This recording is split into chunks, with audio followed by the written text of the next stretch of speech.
black uniforms for the first time with royal pants, black helmets. So good-looking color combination out there on the field for those of you that are going to be watching the game. For those of you listening, imagine it looks great. I promise it does. We've got the great Nate Matthews, the newly married Nate Matthews, with us tonight, pushing all the buttons to make us sound good, and we even stuck a microphone on him. Nate, how's it going? Oh, pretty good. I got to say, like I was saying before, married life is almost basically the same as being single, except I do have to wear this ring now, and it's getting a little more comfortable. I was a little nervous at first that it wasn't going to be, but other than that, pretty good so far. I can't complain. You're the exact quote when you got here. It's just exactly like single life, only better. And that's the part I was looking for, the only better part. Glad that, congratulations on that, Nate. Yeah, thank you. And thanks for being willing to join us. You'll be with us for the home games, and then being an adult for those away games, sadly. Yeah. And you showed up to my wedding, too. I should mention that. He actually does like me, folks. I don't know if he says that enough, but I think deep down somewhere he might actually not, tolerate me at least. Yeah, the tolerate is probably a more accurate description. All right, let's talk about football. The Bear Lake Bears 0-3 coming off the loss last week at Snake River. They lost 37-6. And this Jackson team, I thought I had it written down somewhere. I do not. But other games of interest going on. Jackson looking to get healthy and getting ready to play their big rival here in a few weeks, Star Valley. Star Valley last week beat Sugar Salem 28-21. That's a big win for Star Valley there.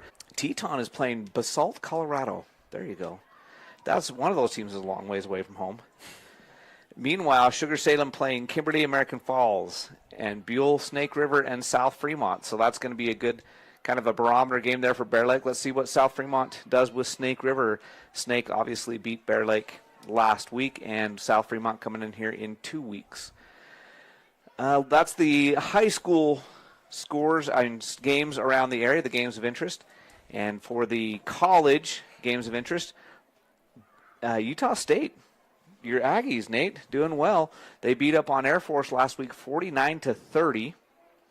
And they have McNeese State, one of the football powerhouses of whatever state they're in. Yeah, exactly. It's Louisiana. I looked it up today, Jared. Let me tell you. You talk about the best schools in college football. McNeese State's got to be up there with, Alabama, LSU. Alabama, A&M. Yeah, Florida, You think of the best schools in Atlantic. college football. Yeah. They're a real powerhouse, but should be a Utah State heavily favored in that game tomorrow. And Utah State having a good year. New head coach Bronco Mendenhall. And he looked good in Navy when he was coaching for BYU. Looks great in Navy at Utah State. Doing great. Good things going on there. Yeah, and on top of that, we're talking about a team that covered the spread, which I don't usually say against a Power 5 opponent. Texas A&M's a good school, so, this team covered the spread against them. So I'm not saying it's a moral victory, but I don't remember many games against the SEC that were that close. So I'm excited for this team this year, Jared. Not too bad. They're doing well in the Mountain West. So good luck to Utah State. Utah last week, if you watched the first half, you would say that Utah and Wyoming had two of the best defenses of all of college football and two of the worst offenses in all of college football. 3-0 at halftime over there in Wyoming. That game ended with Utah pulling away in the second half and winning 31-6, scoring 4 touchdowns in the second half. But, wow, that was an ugly first half of football. They have a big game tomorrow. Utah has – this is a barometer game. If you remember back to last year at this point, Utah was 3-0. They had just beat Oklahoma State. They looked like one of the best teams in the Mountain West. Wow, in the Big 12, and then the wheels fell off, and they lost the next 7 straight games before winning their last 2. Tomorrow is a game similar to what they had a year ago at this time, going into Oklahoma State. 2 teams ranked in the top 20. Texas Tech, well, I think Texas Tech might be 22 or 23, so both in the top 25 for sure. Big noon kickoff coming to Salt Lake City, and the Utes host the Red Raiders. Utes are a 3-point favorite at home, but that's a big game. I don't know. One of those two teams, whoever wins that game is going to be the front runner to win the Big 12 conference, I would think most people would say, because they're 2 of the 4 or 5 best teams in the conference right now, at least so far. And the winner of that game definitely puts himself in a good spot. Yeah, honestly, I think both of those teams are really good. I think I'm really impressed by Utah early on in the season. A lot of question marks, specifically their quarterback, Dampier. But really turned it on the last couple of weeks, had a couple of great weeks of football, really efficient. So I think if you're a Ute fan, you're really excited with what you're seeing on the field, and I'm really excited to watch that game as well. It's interesting. BYU and Utah are both in the same situation. They've both, neither one of them lost yet this year, but they haven't really played anybody. Utah thought they had a big test on the road to start the season at UCLA. It's turned out that UCLA is not good. They've already fired their coach.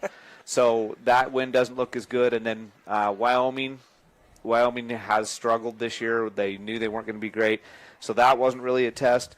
And they played some high school team in between, Cal Poly or something like that. I didn't know Cal Poly had a football program.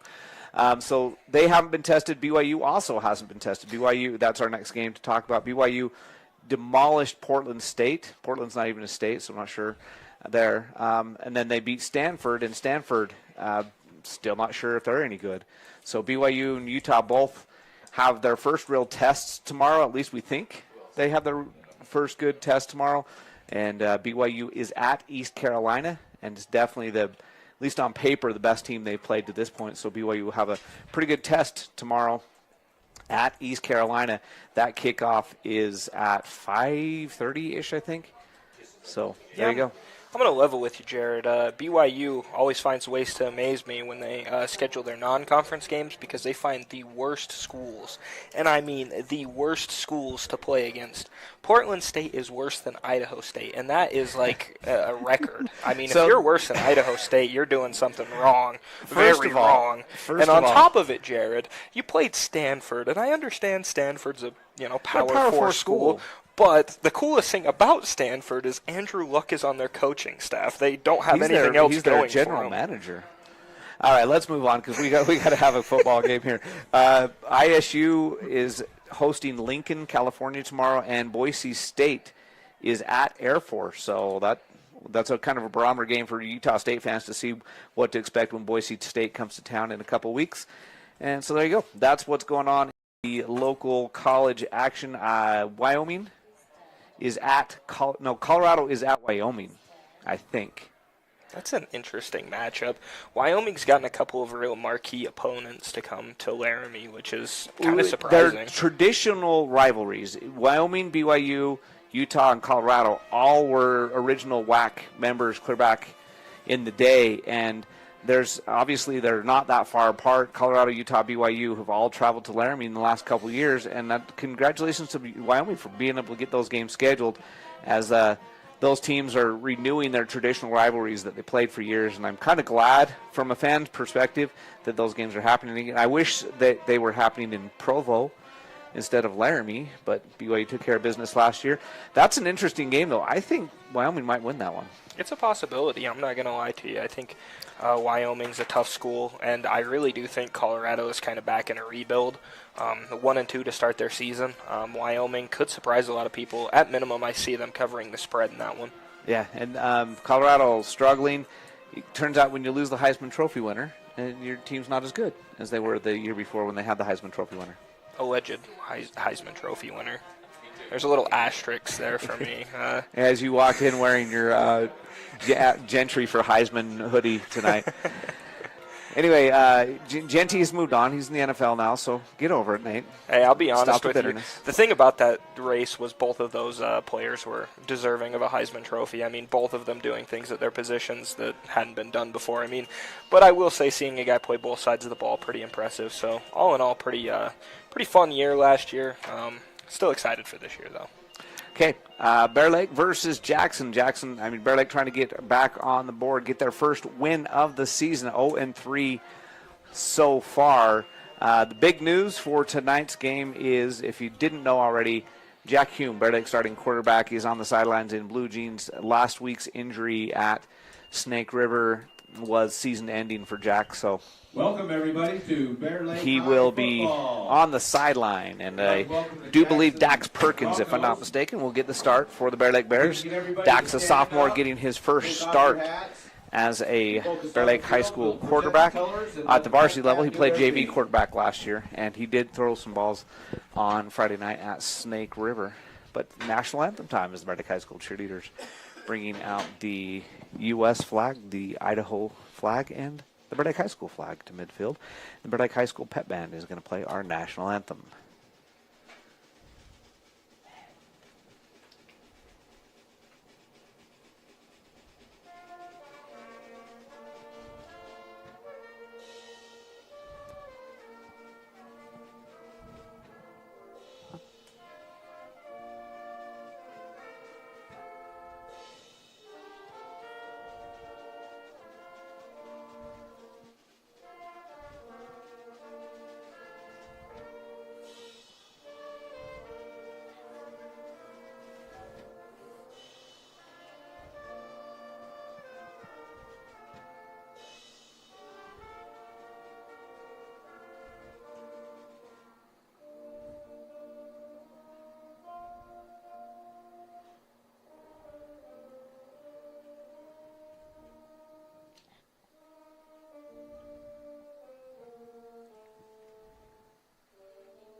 Bear Lake High School pep band with our national anthem, and the cheerleaders looking good, bringing the flag off the field, and well done by the pep band, and thank you to the cheerleaders for taking care of business for us. And I want to thank the tailgate party sponsors tonight. If you were at the game, you had the opportunity to enjoy the tailgate party put on by Bear Lake Memorial Healthcare and the Bear Lake High School FFA. They fed us Sloppy Joes. If you're at the field, they might still be down there serving food, and they were good. We enjoyed a Sloppy Joe up here, and it was delicious, so help yourself. And thank you to Bear Lake Memorial Healthcare and the FFA for putting that on. So the Jackson Broncs will kick off to start the game. They'll be going from left to right as you see it, and as we see it and you hear it here on the SVI Sports Network. Bears will have the ball first. And Jackson's got some kickers. Their JV kicker has already made a 44-yard in-game field goal this year, and he's a freshman, and he doesn't even dress varsity. That kind of gives you an indication what their varsity kicker's like. We didn't do keys to this game. We did not. We did not do keys to the game. So, my key to the game is I'm going to say stay healthy. The Bears can't afford to lose anybody else. League play, we've already played Snake River. We still got American Falls on the schedule, and that could be a game that gives us a chance to get in the playoffs. So I'm going to say stay healthy in this game. That, if you play well, it can help you in max preps, but is not essential. I agree with that 100%. We can't afford any more injuries. I'm going to say stay in it for my key to the game tonight, Jared. As long as Bear Lake hangs around in this game, the more confidence you're going to get. It's easy to come out, with the injuries they're facing. Obviously, Jack Hume on the sideline. It's easy to come out and be scared, but they just got to come out and hang in it as long as possible, and it gives them a chance to win. So the kicker for Jackson puts it into the end zone. That's Bang. Alex Bang, I hope I'm pronouncing that right. He kicked the junior place kicker, and it's in the end zone for a touchback. If you were watching and saw Tafoya trying to bring it out and asking why they didn't let him, as soon as it crossed the goal line in high school, it is a dead ball. So the Bear Lake Bears will start first and 10 at their own 20-yard line on their first possession of the night. And Dax Perkins, the quarterback out there, he's got right off his left hip. Tafoya, the near side receiver, 3 receivers to the far side. That include Birch, Anderson, and I think that's Ewing also out there with him. So let's see what the Bears do. At the first play of the game, back to pass is Perkins. He's going to do just a little swing pass out to Wiscombe, and he's down the sideline. Good game for Wiscombe. They mark him out of bounds after a 14-yard gain out to the 34-yard line. So the first play of the game is a little wide receiver screen, and he goes for 14 yards down the sideline. Bears have some breathing room out to the 34-yard line. The best part of that whole entire play is he had time. He did.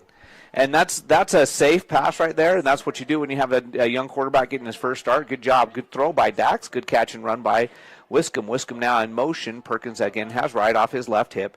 Here's the snap. Here's another pass. The same play to the other side, but it's over the head of Anderson. Better defended that time. Probably wouldn't have gone to anywhere. Anyway, it's a second down and 10.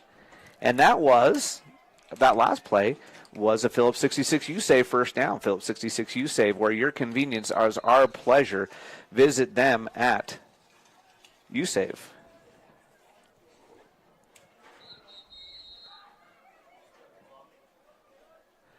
So it is second down and 10.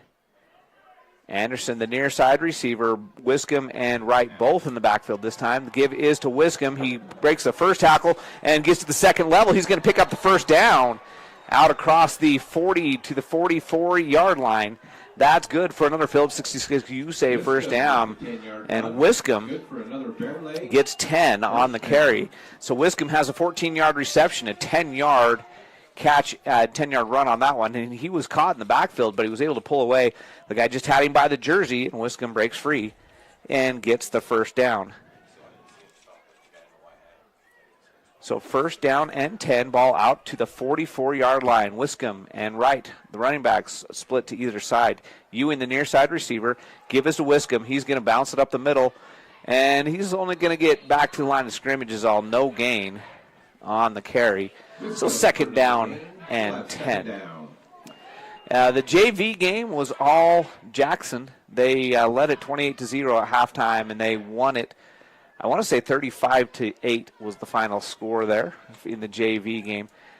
They do give Wiscombe like half a yard on that last play, so let's call it second down and a long 9.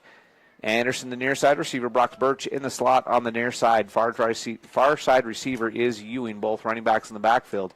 Give is a play action pass just over the outstretched arms of Brock Birch. It'll bring up third down now and 9. And I'm impressed so far with Perkins. He's actually handling things well. That one settled on him just a little bit, maybe a little bit too much pepper on it with some nerves, but the Bears have come out passing, and Perkins so far hasn't done too bad. No, he's actually been very good, very composed. It's a lot of pressure. He's making the right throws, hasn't connected on a couple of them, but he's making the right throws. Yep. 3 wide receivers to the near side, Birch, Wiscombe, and Anderson. And now Perkins is going to go deep. He launches it into traffic. It's brought down by Wiscombe. Down to the 25-yard line. Big gain for Wiscombe. That's another Wiscombe jumps up in traffic, comes up with it. That ball goes from the 44-yard line. They mark him down at the 26. So call it a gain of 32 yards.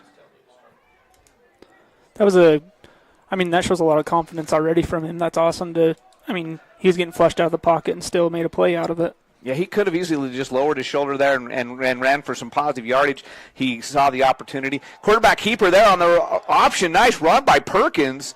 He's going to gain positive yardage down inside the 15 to the 11-yard line. So call that one a run of 15 yards on the quarterback keeper, and that was an option play. First down. And that was an option to hand it off. He kept it. That was a good read. Great read. And Wiscombe was what would have been bottled up. The defensive player took the running back, and Perkins made the right call, picks up 15. It's first down and 10. Bears cleared down to the Jackson 11-yard line. Perkins gives it this time to Preston Wright, right up the middle, untouched, touchdown Bears! Preston Wright with the 11-yard touchdown run, and he was untouched until about the half-yard line, and then by then there was no way the lone guy back there was going to bring him down. What an opening drive for the Bears. They go 80 yards for the touchdown. And Wiscombe will come out and try the extra point.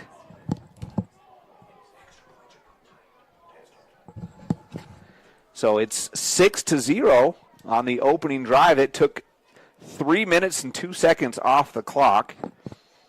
And Wiscombe will attempt the extra point.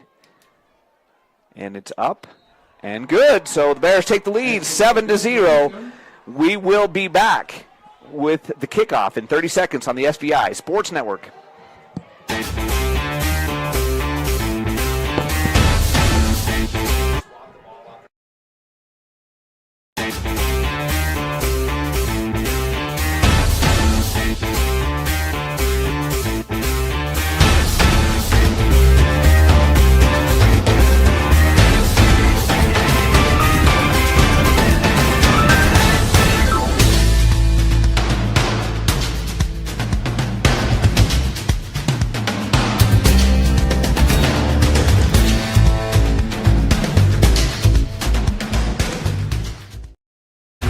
Let's get back to the game with Jared and Lisa live on the SVI Sports Network.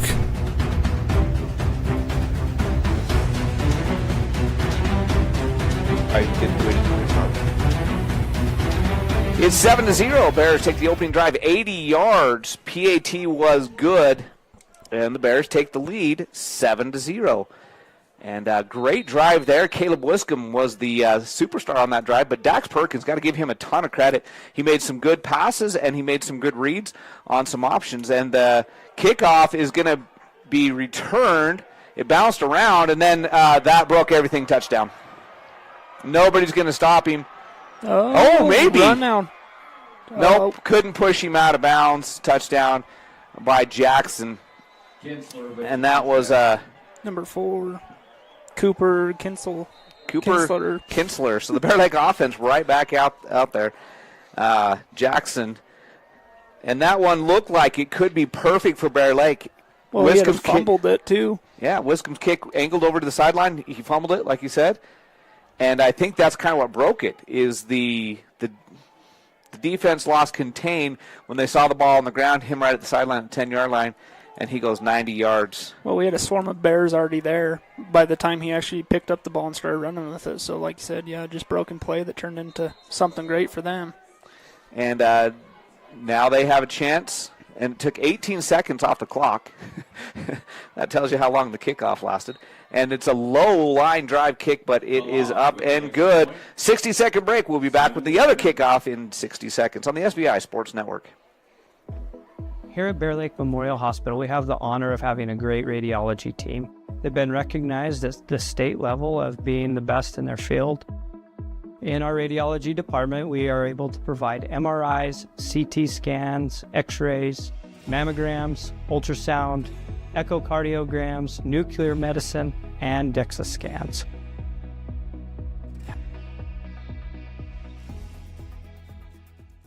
Bear Lake Drug in Montpelier is your full-service pharmacy, including prescription refills and medications. Bear Lake Drug also offers services such as rapid strep test, rapid influenza test, and medication synchronization. Ask your pharmacist for more details at Bear Lake Drug on Washington Street in Montpelier. Visit BearLakeDrugID.com. That's BearLakeDrugID.com. It's your local drugstore and a whole lot more. Bear Lake Drug. Your home for the Bear Lake Bears. This is SVI 4 and the Wave, all part of the SVI Sports Network.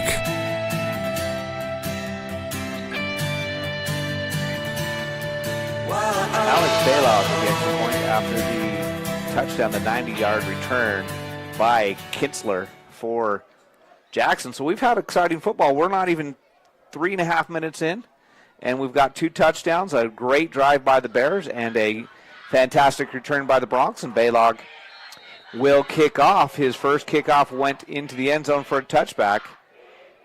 And this one is going to go in the end zone for a touchback again. Great angled kick. Just barely snuck around that pylon and stayed in bounds. That was a great kick. The amount of control he's got on his leg is actually pretty impressive. And what's scary if you're a Jackson opponent is they've got a freshman that did the same thing in the JV game. He made it all five of his extra point attempts, and he had a couple of touchbacks as well. And for a freshman kicker to get a touchback is impressive. Yeah.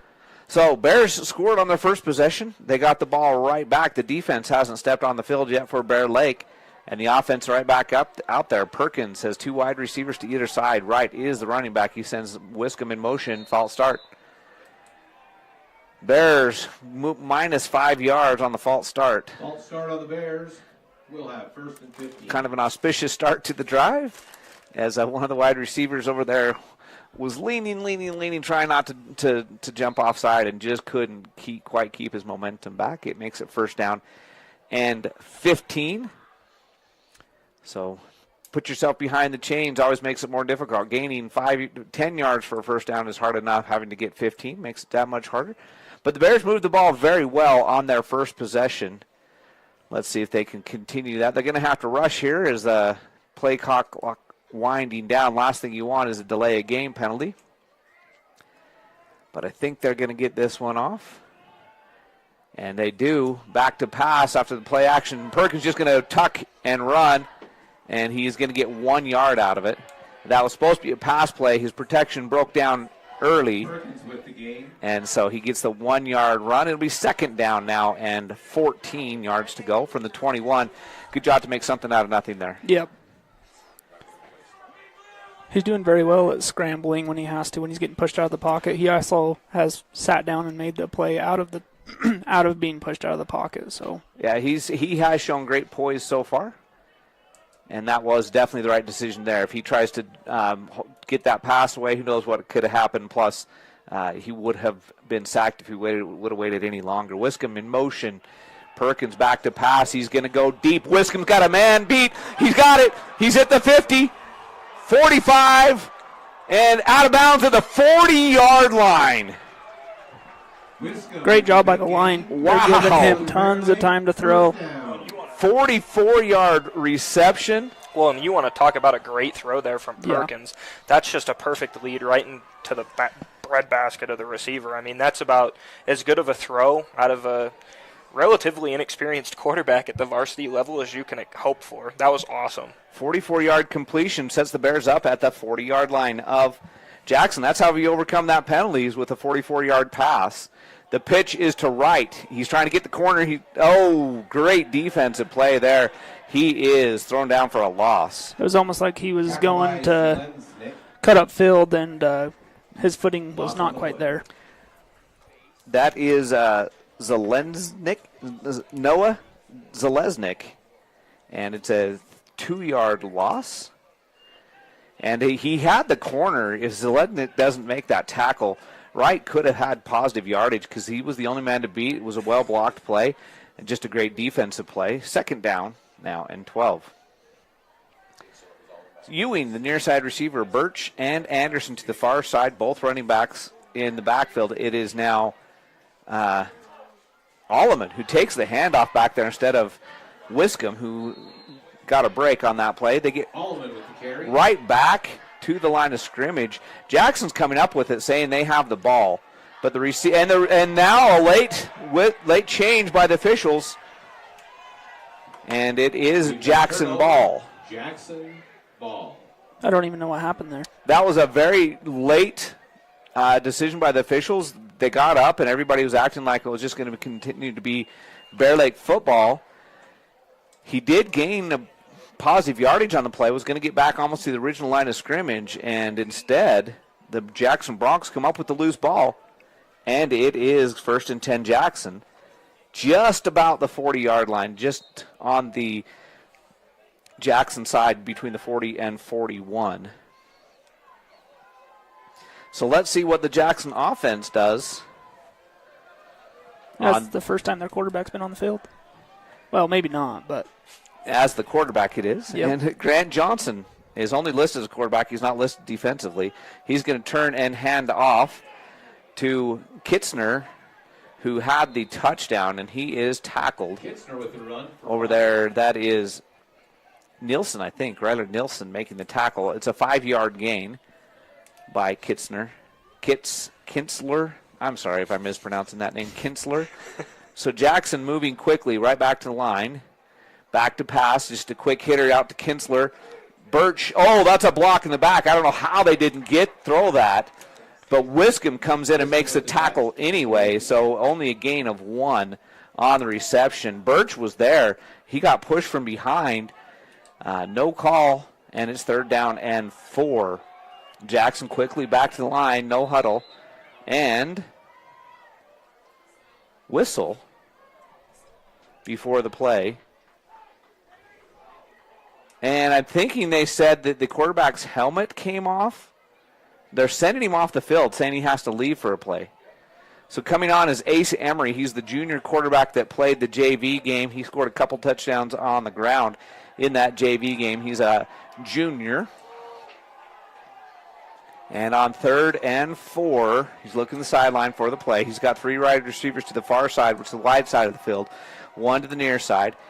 Running back is, and it's the snap is fumbled, and I think he's going to fall on it. I think Jace Farmer got to it. Nope. He's up without the ball. But it is 4th down.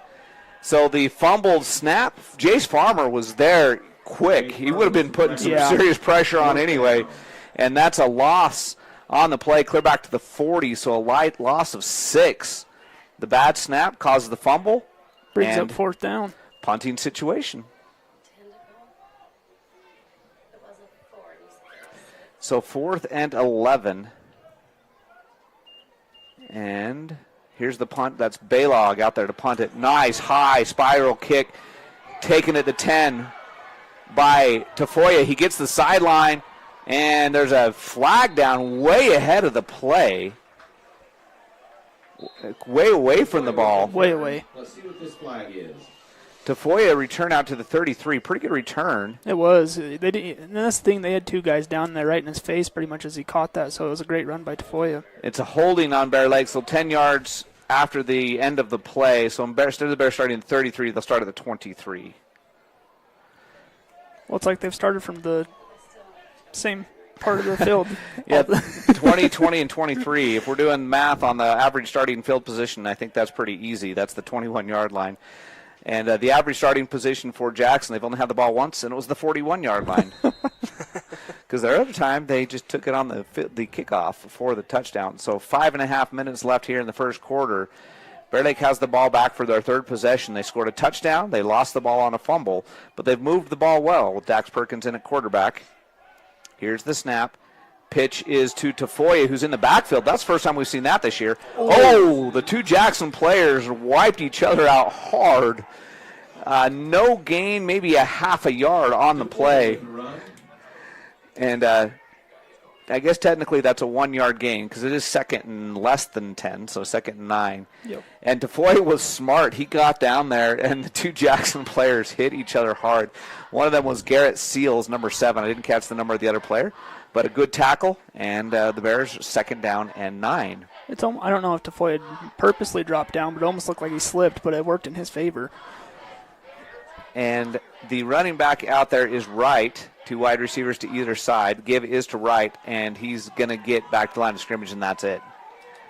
So it will be 3rd down and 9. 3rd down.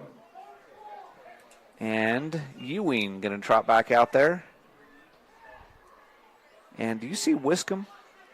He has not been in on this offensive series. He hasn't been a running back? At least the last play I thought he was. The running back was Preston Wright. He's on the sideline with his helmet off, but he's got the helmet in his hand. Maybe they're just giving him a breather. Yeah. So that's good. I just didn't want to see him out there with an injury. The Bears can ill afford to lose him. He's had a great game already and key in their kicking game. So here we go, 3rd down and 9, likely a passing situation. 3 wide receivers to the near side. Whistles before the play. Delay a game. Delay a game, Bear Lake. So 3rd down and 9, almost 10, becomes 3rd down and pretty much 15. And the ball will be placed right at the 23-yard line, almost where they started with it. This drive's been a drive of penalties. Yes, it started with a hold on the return. Got the delay game there. Bears back against the chains. Penalties can be drive killers in a hurry. Yeah, they can. So it looks like Alleman, Birch, and Hume to the far side. Rolling, looking, passing, and it's intercepted over the hands of Alleman and picked off. Liam Logan on the pickoff right there. Yep. Interception by Logan. So Logan with the interception, and he just was playing center field. That was a decent read.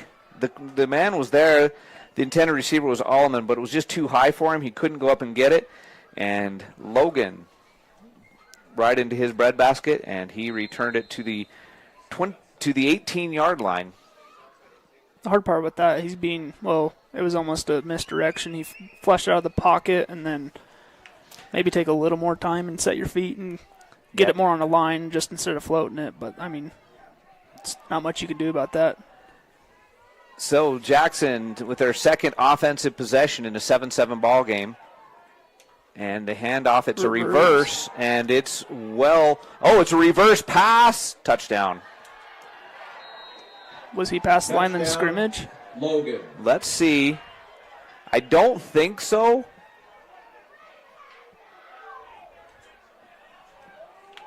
I don't think he was past the line of scrimmage. That was the first thing I looked at, and that was Liam Logan catching that pass. And I believe, did you see who the number on the quarterback? Nope. I was watching every which way the ball was going. So it was a reverse pass, and Liam Logan was standing in the back of the end zone wide open, and Baylong. No. Is that Baylong? No, it was number 20. And it's Flanagan, the kicker, and he misses. Yeah, he pulled it. So the PAT is no good. The score remains 13-7. We'll be back with the kickoff right after this on the SVI Sports Network. Our PT department is comprised of physical therapy, occupational therapy, speech therapy. We also have pelvic floor that we do. Physical therapy helps in multiple settings. They assist in the skilled nursing facility, the manor, the home health, along with helping out with both preoperative and postoperative. Make sure that you have the best outcome with your surgery and your way of life going forward. Bear Lake Dental in Montpelier is where kindness and dentistry meet. Our friendly, talented team have years of experience in providing compassionate service and high-quality dental care. Dr. Micah Himmerick, Dr. Monty Weston, and a full staff of dental experts are here to help you create a new smile. Visit Bear Lake Dental at 215 South 4th Street in Montpelier. Online at bearlakedental.com or give us a call at 208-847-0153. Bear Lake Dental, creating happy, beautiful smiles. Find local scores from around the region after the game at SVInews.com. This is the SVI Sports Network. There's been a lot of action so far in just one quarter. Baylong with the kickoff. This one's going to be short enough. Anderson's going to be able to return it. He takes it to the 7. He's out across the 20, headed for the sideline. He makes a one-man miss. And he's going to be finally forced out of bounds at about the 28-yard line, best starting position. And then a late hit. We have a penalty flag. That's got to be a late hit because that came down after when they were starting to get up. So that's the only thing I can figure. Dead ball, personal foul, Jackson. So something happened after the play. They're going to add 15 yards to the end of the run. So Bear Lake will actually start at the 43-yard line, if I math it up right. Either one of you two see what happened over there on that? I didn't. I'm assuming it was out of bounds. It kind of looked like somebody hopped on top of him after he was already out of bounds. So good return there for, they mark it at the 44. So nice field position for the Bear Lake Bears out to the 44-yard line. Nice return by Anderson. They attacked the 15 yards onto the end. That's why the kicking it into the end zone for those touchbacks is so vital. Handoff is to Wiscombe back in there on offense. And he breaks a tackle, still on his feet, and he's going to get about 5 yards. Wiscombe again looked like he was going to be stopped in the backfield or maybe no gain, and instead he just keeps those feet churning. That's why you do those drills. Yep. Sam, you were running back. You did those drills a lot, and that's why you do it. Tons. You just keep the feet chopping, and that's how you gain positive yards, 2nd down and 5. Well, the best part of keeping your feet turning, it doesn't matter even if you're tied up. They spin you backwards, and then they throw you forwards. Your feet are already going, so that much momentum back forwards is huge. And twice he's been stopped with just a hand tackle. Just had his jersey in the backfield. He's been able to break free both times. So DeFoya and Ewing are the near side receivers. Birch and Nielsen on the far side, and it's going to be a sack. Just ran out of time. Great coverage. And That's going to be a loss of Stopped 8. on the play by King. Loss of King 3. on the tackle there. So it's going to be third down and 13 after the loss of 8 yards on the sack.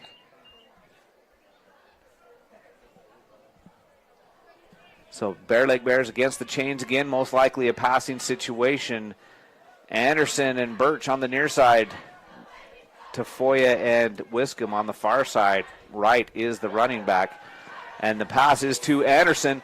And he cuts it up, and he's got the first down yardage inside of Jackson territory to the 45-yard line. So he gets from the 40 Positive reception. out to the opposite 45, giving 15 yards on the pass and catch. That was a good move by Anderson. He caught it just short of first down yardage. And he made a good move to pick up that first down. So it was first down and 10 at the 45-yard line of Jackson. Bear Lake has moved the ball well. They have. They've done very well. Perkins has looked good passing the ball, and he's going to try again, and he's going to be sacked again. And that was quick. He didn't have any time that time. Loss on the play. Tackle by. That's Hammond. Rigdon Hammond on the sack. Second sack in the last couple plays, and I think he was in on the last one as well. Yes, he was. And that time, I didn't even have time to look downfield to see if he had a receiver because Hammond was in the backfield so quickly. They had pretty good coverage. So Perkins brings the play in from the sideline. The ball moves back into the Bear Lake side of the field, just barely inside the 50-yard line, the 49.5. Wright is the running back. Ewing alone on the near side, 3 wide receivers to the far side, and it's going to be a little screen pass to Birch, and he puts it too far out in front of him. Don't know what would have happened there. He had a blocker, and if he could have got an angle, he might have had a decent chance to get some positive yards there, but it falls incomplete, third down and 16. Birch is a big body, and he's got some speed and some power, so you get the ball in his hands, and he can do some damage. Yes, he can. So ball sitting just about the 50-yard line. They need to get to the 35-yard line for the first down. Probably 4-down territory if they pick up positive yardage here. Perkins back to pass. It's a screen pass to Wright. Wright is going to be forced out of bounds. Bears do make it inside of Right with the reception. Jackson territory again, inside the 45 down to the 43. And so the screen pass goes for about 8 yards. 4th and 7. And I would think it's for that 4-down territory. That was kind of my thought process, as they picked up 7-8 yards there, that they might go for it here on 4th down, and they are, as Perkins comes in from the sideline. And down by a touchdown, extra point was no good, so a touchdown and an extra point puts you back on top. The Bears willing to risk it here. All of them in the running back. Ewing and Wiscombe, the near side. Birch and Anderson, the far side receivers. Back to pass, under pressure, steps up, makes a man miss. Now he's got to run. He's going to be well short of first down yardage. In fact, he's going to lose some back to the 45. So a 2-yard loss and the turnover on downs. They're getting pursued a lot in our backfield the past couple plays. Yeah, the last 5 plays, you got 2 long passes and 3 sacks in the last 5 plays. So turnover on downs, Jackson takes over at their own 45-yard line. They've had 2 offensive possessions. They they punted on their first one. They scored a touchdown in 1 play on their second one. Here is possession number 5. Number 3 at their own 45. Man in motion. Give is to him. And he's going to be stopped by Wiscombe. He is going to get right back to the line of scrimmage, and that's it. And that running back is Simmons, Jake Simmons. He was the man in motion. The quarterback pitches it forward to him. So technically, and that's going to end the first quarter. Technically, that could go as a forward pass. We're going to go to the second quarter, 2nd down and 10. When we come back, Jackson Hole leads Bear Lake 13-7 on the SVI Sports Network. I'm Ben Olson. I'm an orthopedic surgeon and just joined Bear Lake Memorial. I'm originally from here in Bear Lake, graduated in 1997. Went to undergrad in Pocatello at Idaho State, went to med school in Missouri, residency in Ohio, practiced in Northeastern Oregon for the last 11 years. I'm excited to come back home. You kind of grow up doing a lot of outdoor stuff, like hiking and hunting and fishing, and that's kind of what we would do as a family. Now, as your kids get older, your life is focused around them, so then you chase them around with all their sporting activities, and that's been a lot of fun. Probably the thing I love the most is taking somebody that can't find relief and offering them a surgical alternative and seeing the change that can happen. My goal for my patients is to earn your trust and take you through that journey and offer them some relief from what they're suffering from. High school sports coverage lives here on the SVI Sports Network. Let's get back to the game.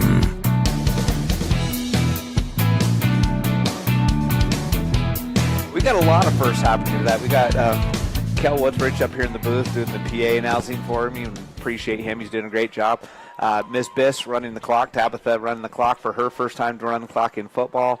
And Dax Perkins getting his first start as a quarterback at the varsity level. So we got a lot of first-timers going on All doing tonight. great. So far, so good. So, 2nd down and 10. Empty backfield for Johnson. Here's the snap. Back to pass. Under pressure quickly, but he gets it out.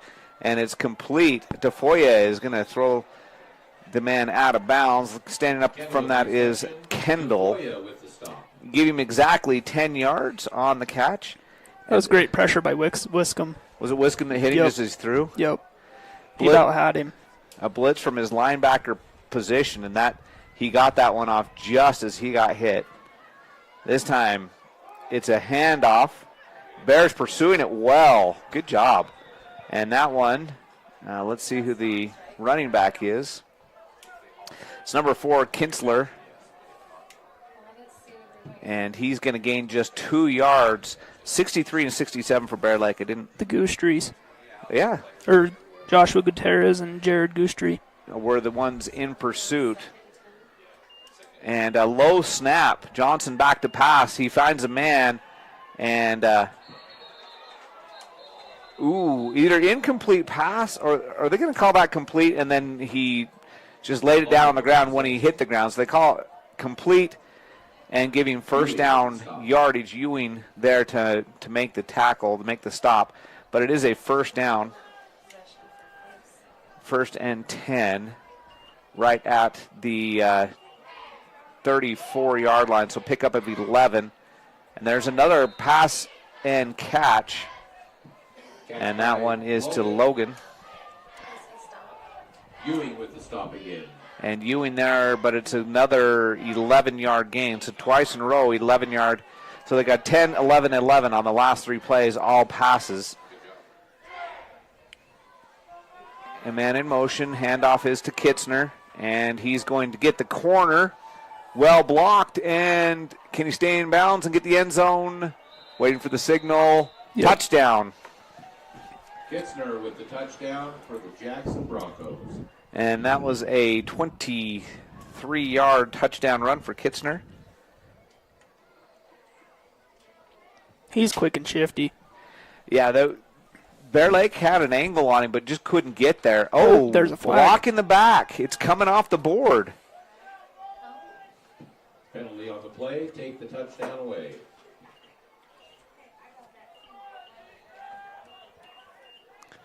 So instead of a touchdown, it'll remain first down. It's a spot foul, so it's from the spot of the foul. Makes it 1st and 11. 1st down and 11 for Jackson. And take the TD off the board.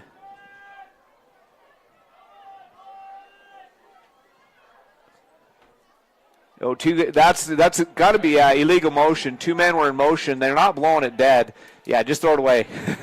You got to just throw it away. Throw another dude in intentional grounding. Illegal shift. And that's a 5-yard penalty. So penalties, they had a touchdown, and now instead of a touchdown, it's 1st and 16. Timeout, Jackson. We'll take it. We'll be back in 60 seconds on the SVI Sports Network. Live coverage of Bear Lake High School sports on the SVI Sports Network is presented by Flying S Title and Escrow, whatever it takes. Stephen Hammond Dental, local family dentistry. Gary Tusher CPA, bookkeeping, tax returns, and payroll. Here to help. Lenhart Beverages, proud to support the Bear Lake Bears. And by KVSI The Wave, the Bear Lake Valley's hit music station on 105.3 FM. Nice job, Martin. Looking good. Oh, it's the funny car guy. Hey, you got Napa know-how too, huh? Yep. Well, Martin does go 200 miles an hour.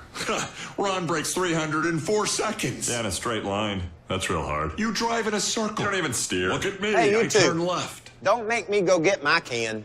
Your can's old. Quiet! Matlock's on! That's Daryl's can. Boogity, boogity! By visiting SVIstore.com. This is the SVI Sports Network. Jackson had a touchdown taken off the board with a block in the back penalty. They followed it up with a false start penalty, illegal shift. So now it's 1st and 16. Pass is knocked away. Tate Ewing with the great defense stepped in front of it. If that ball's a little bit lower, that's gone the other way. Yep. Pick six. Ewing stepped in there, forced the incomplete pass. Could have possibly taken it the other way, but it was high enough he couldn't do anything but just knock it down. So now it's 2nd down and 16. Man in motion. Back to pass is Johnson. It's just a little screen pass. First man misses. And the receiver is Kendall. He gets back to the original line of scrimmage, I think. Looks like it's 3rd down and a long 10. 11. So give him about 5 on the reception. And if the first man could have made the tackle for the Bears, that would have been basically no gain. So here we go, 3rd and 11. Back to pass is Johnson, and he gets it out. Oh, he would have been a stop on 4th down. Instead, a broken tackle. And that's number 18, Thomas King, on the reception from the tight end position. He goes inside the 10 down to the 9-yard line. So from the 23 to the 9, the 14-yard reception. And that was just another one of those tackles that was almost there. And here's the sweep to the outside. If you can get the corner, and he is in for the touchdown. That's Kinsler again. Touchdown, Kinsler. And he'll go 9 yards for the TD. So he got the 23-yard touchdown that was taken off the board for the penalty. He gets that touchdown back, and that does push the score to 19 now to 7 for the Jackson Bronx. Just a broken tackle away from maybe forcing a field goal. Yep. Instead, they give up the points. And Baylong out there to kick the PAT. It's low line drive and no good.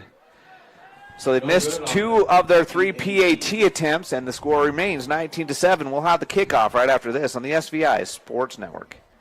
At Simplot Smoky Canyon Mine, it's not only about mining phosphate for production of crop nutrients that support western U.S. farmers and ranchers. It's about supporting our employees, neighbors, and local communities and their families. From providing quality competitive jobs to being an active partner in our local communities.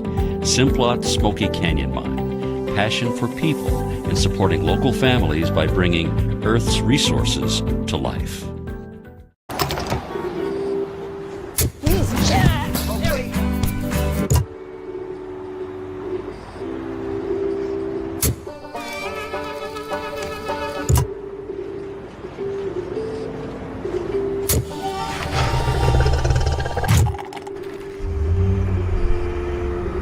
Go here, go there, go anywhere with Phillips 66. Live to the full with You Save Phillips 66, where your convenience is our pleasure. Baylong's kick goes into and out of the end zone for a touchback, so you missed absolutely nothing except for Baylong kicking off. Great kicker. Yeah. To put the kickoffs in the end zone is a huge weapon at the high school level. It usually saves 10, 15, 20 yards. And so Bear Lake will take over at their own 20-yard line. Bear Lake has lost one to a fumble. They've lost one to an interception. And then they turned it over on downs after their first possession went 80 yards 80-yard drive for a touchdown. Bears need to put some more points on the board here to stay in this one. Preston Wright with the sweep. He's going to turn the corner, get back to the line of scrimmage, and not much else. Looks like in no gain, in fact. Wright with the carry, no gain. So 2nd down and 10. Good pursuit. When he first turned the corner, I thought he was going to be able to. Yeah. I thought he had something, but they pursued quick. A lot of speed out there on the corner. So Perkins, who on that first drive looked really impressive, and other than really the interception, he's actually made good decisions. The interception was the right throw. He just threw it a little bit too hard. It sailed on him and turned it into a pick. Wright is the running back, and the handoff is to Wright. Oh, arm tackle. Couldn't break it. He would have been to the second level there. Instead, no gain. Right with the carry. 3rd and 10. Down. And when you got a sophomore making his first start at the varsity level, what you don't want is 3rd and long. No. I don't know. He's been throwing the ball well. He has thrown it well, but the problem with the 3rd and long is the defense now knows. Yeah, you know exactly what's coming. Birch and Anderson together on the near side. Tafoya and Wiscombe on the far side. Wright is the running back. And it's going to be to Birch. And he makes a couple men miss, and he's going to get the first down. Brox Birch, 11-yard gain. What a run after catch. Rack yards right there. Yep. He caught that ball with only about a 3 or 4 yard gain and made 2 guys miss, and then even pushed the pile forward once he got the 2 guys to miss. And so the run after catch picks up the first down. It's 1st and 10 Bear Lake. That's a Phillips 66U save first down. Phillips 66U save. Live to the full, where your convenience is our pleasure. Perkins back to pass, and he's got, he had Wright, and it was knocked, I think it was tipped about the time it hit his hands. Would have been another first down near midfield, but Wright couldn't bring it down. That was good defense. And that was a well-thrown ball, honestly. You can't really put that much better. Yeah, no, that's just better defense there for Jackson. Liam Logan was the man there on defense.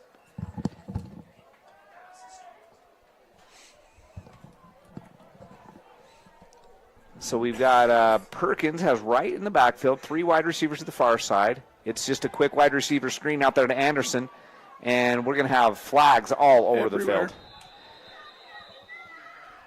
Anderson with reception, penalty on the play. So a short gain, but I think they're going to say holding or pass interference on the offense, one of the two.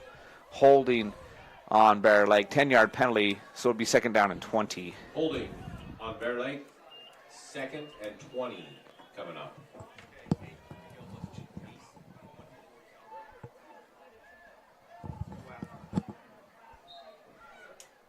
So 2nd down and 20 after the holding penalty.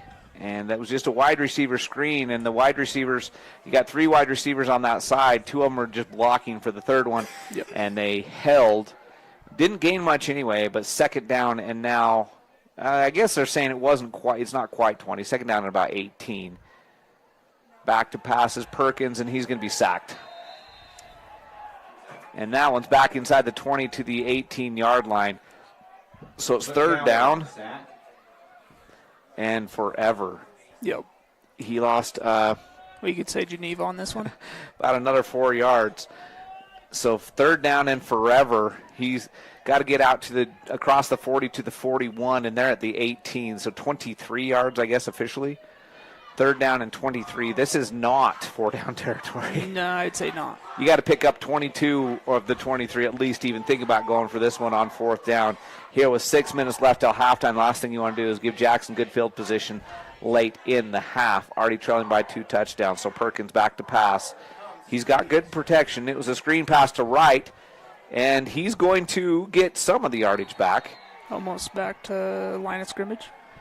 Out across the 25 to about the 28. So they're going to give him about 10 yards on the screen pass, so not bad. That just is a field position throw right there. And Caleb Wiscombe will be the punter. And back deep, number 4, Kinsler, he's had a big night already. He has. He's fast and shifty. Started the game for the Jackson Bronx with a 90-yard kickoff return for touchdown. And now confusion. I don't think the Bears had 11 guys out there. So Wiscombe has to take time out. We'll just take a 30-second break. We'll be back with the punt after this on the SVI Sports Network. Hi, I'm Dr. Reynolds. I work here at Bear Lake Memorial Hospital. I'm a family physician trained in rural family medicine, and then I also do sports medicine. I grew up in Provo, Utah, played football at BYU, medical school at the University of Utah, then did my residency at the Family Medicine Residency of Idaho, and then after residency came here. I love the beauty, the place geographically here. I love the people, and I love that there's a certain type of get-it-done person that lives here and thrives here. Really any sports me and my family love. Jet skiing, being on the lake, ATVs, power sports, that kind of stuff. I think what I want you to know more than anything else is that I'm here for you, that I take that duty to you very seriously, and I want to provide you with the information or the guidelines that you need to make a good decision, and that I have your best interest at heart. Kinsler back deep. Wiscombe after the timeout to punt. Here's the snap. He gets a great kick, end over end. Kinsler is going to field it at the 40, and it's coming back. Yep. Doesn't matter what happens now because there was a block in the back right at the beginning of the play, and so even though Kinsler returns it to about the 30, that was a pretty easy one to see. The hard part is the guy that he blocked in the back was nowhere even near the play. Yeah, would not have been able to make the tackle anyway. So instead of getting the ball inside of Bear Lake territory down near the 30-yard line where Kinsler returned it to, it's going to be 10 yards from the spot of the foul. This foul happened at the 47, so they'll start at their own 37. Penalties. Penalties. They've hurt both teams in this one. Yes, they have. So Jackson starts at the Bear Lake 37. Oh, no. Whoa, where are they going? He marked that 15 instead of 10. Oh. They're saying they gave him a personal foul on it, not just a block in the back. They called it a personal foul. And Jared Farmer, I know you're here somewhere if you're listening. You got to explain that signal to me because they put the hands together like it's helmet to helmet. Maybe it's a defensive player. Maybe that's the call. Here's the snap. Here's the handoff to Kinsler right up the middle. And he's into the second level out across the 45 to the 47-yard line. That's Tate Ewing that finally knocks him down, but not until after he had gained 15 yards on the run. He is fast. When he hits that hole, he's gone. And the screen pass to Kinsler, and well blocked downfield, and he's going to get into Bear Lake territory. It's going to be Anderson who forces him out, but it's a 13-yard gain. Just a little screen pass, and that was well blocked and well read by Kinsler. He waited till he saw which way the blocker was going to force the man, and then he went the other opposite direction. If he would have cut it inside, it would have probably been a tackle, and then there is an offsides penalty on Bear Lake. Unless they are. So 5-yard penalty offsides. So just like that, Jackson has 1st and 5 at the Bear Lake 36-yard line with 4:34 left in the first half. I feel like this hurry-up offense is really messing up the Bears' defense. Yeah, they don't huddle very often. Mm-hmm. They just come right back to the line, man in motion, handoff is to Kinsler. He's going to sweep it to the far side of the field, and is coming back for a hold. Kinsler has done a lot of work. He gained 10 yards right there, but it's going to come back 10 yards from the spot of the foul. The foul looked like it was basically right at the line of scrimmage, so it'll be 1st and 15. That's how they do such a good job at, sealing that end is there's some holding involved. And every player is going to do the best they can to get every advantage they can, and sometimes it gets called, sometimes it doesn't, and that time he got caught. So we've had a offside penalty and now a holding penalty, and it's 1st down and 15. Ball's out at the 46-yard line Johnson has Kinsler as the running back in the backfield. Back to throw. And it's just a quick hitter, and it's not going to go very far. Gave him a yard. I think that was Kendall on the reception. Is it number 1 or number 2? I think it was number 1. I think it was 1. Kendall. So gain of 1 on the pass. 2nd 14. Right back to the line of scrimmage. Empty backfield. Back to pass. Quick pass. Gets it out there. Oh, it's tipped in. Oh, wow. Alleman was inches away from a big play. He stepped in front of that pass, knocked it down, knocked it in the air, almost dove and caught it. If he'd have come up with it cleanly originally, he probably would have been gone, honestly. Potentially. There's been 2 plays like that. He had a good chance there. So here we go, 3rd and 14. Bad snap. It's clear, and he's just going to dive on it. Huge loss. Technically, that goes as a sack. He just had to dive on it at the 36. So what's that, a 5, 10, 15, 19-yard bad snap. Loss on the play. So 4th and burn. 4th and 24. Yeah, they've got to get from the 36-yard line to the 31-yard line at the other end, so 35 yards. So 4th and 35, player running on really late in punt formation, and that's Baylog back to punt. Anderson and Tafoya back deep. It's going to go end over end to Anderson, and he muffs it, so he's just going to fall on it at the 20-yard line. Great punt. But Anderson does fall on it at the 20. Bear Lake first. Hey, look at that. 20-yard line. I was going to say, does this sound familiar? Bear Lake starting at their own 20. Bear Lake has had the ball. Let's see. 1, 2, 3, 4, 5, 6 times, and 4 of those 6 times they started at their 20. And one of the 2 times they didn't, it was at the 23. So Bears have started pretty much at their own 20-yard line every possession. Wright is the running back. 2 wide receivers to either side. And back to pass. And it's to Anderson. He's caught it. He's got it for about a 6-yard gain. Went down low, secured the catch. They give him 6. It'll be 2nd down and 4. And that's what you want. Make those quick, easy passes. Get the short chunk yards. You got some time here. 2:20 left until halftime. Bears would love to move down, put some points on the board right here, and go into halftime in a decent game. I feel like that's huge. If we can get some points right here, that's a whole different second half. Back to pass. Perkins, he's going to pull it down. And now he just drops it off to Wright, and it falls incomplete. That was a good choice. If Wright could have come down with that, he would have gained some positive yardage. Instead, it stops the clock at 1:59. It'll be 3rd down and 4. Timeout on the field taken by Bear Lake. We'll be back in 30 seconds on the SVI Sports Network. We take all the decisions and explain them and make it easier for everybody to understand. We bring a uniqueness to it, and we try to make sure everything is positive and happy and people have a good experience. People come in and sign papers and they leave and they're happy, they get the cows. I like that. When we hand you that deed to your home, there's not going to be anything that's going to come up later that's going to hurt.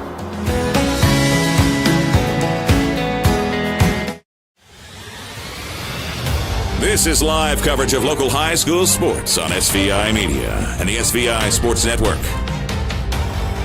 2-minute warning. Not really. We're not in the NFL, but it's basically a 2-minute warning. 1:59 left on the clock after the timeout. Bear Lake Memorial Healthcare scoreboard shows the score.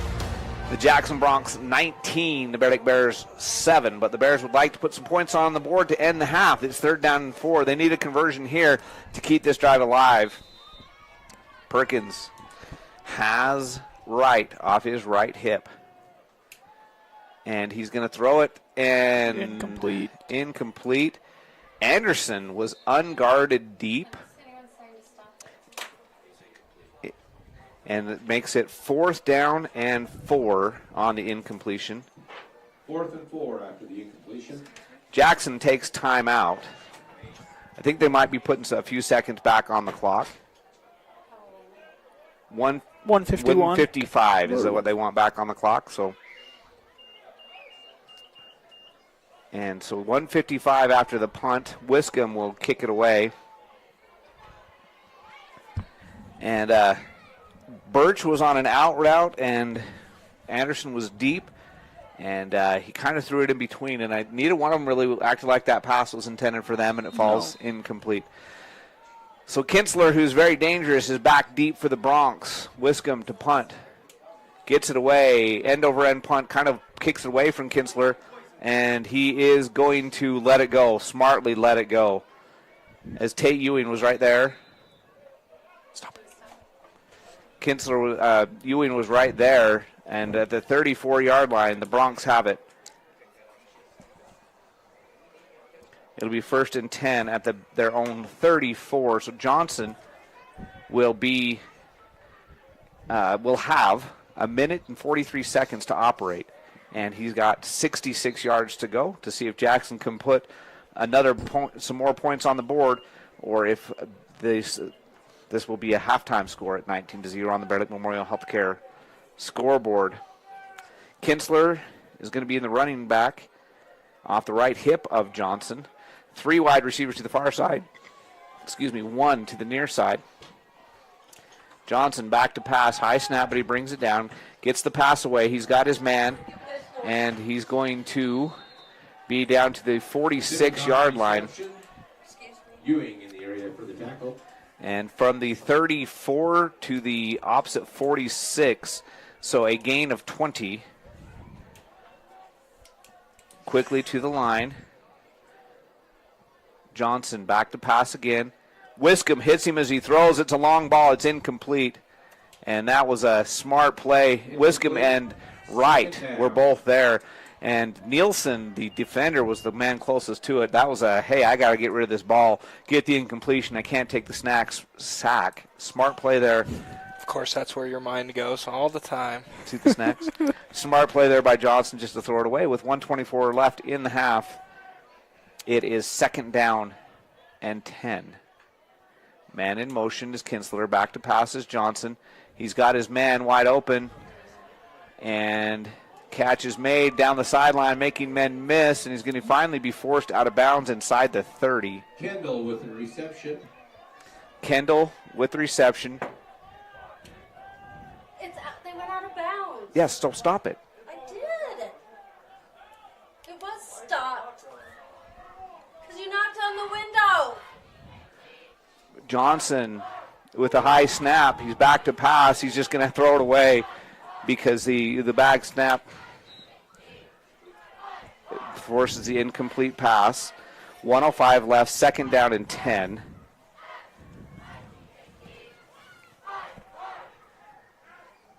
So 1:05, 2nd down and 10. Ball at the 27-yard line. Yep. So Johnson has Kinsler off his right hip. 2 wide receivers to either side. Plenty of time. I think they only have 1 timeout left. And ball's over the head of the intended receiver. He was open. That was Kinsler. Good pressure being put on in the backfield right there. And that is Joshua Gutierrez applying the pressure. So the incompletion right with 1 minute left is 3rd and 10. So after getting the ball clear down to the 27-yard line, a couple of incompletions in a row. And now the Bronx need a conversion here. They might be in field goal range. They very well could be. If they have a freshman that's kicking a 44-yarder, I mean. So Johnson will be alone in the backfield. 2 wide receivers to either side. Kinsler in the slot on the near side. Actually 3 wide receivers to the far side. Now Kinsler in motion that way. Johnson, plenty of time, into the end zone, touchdown.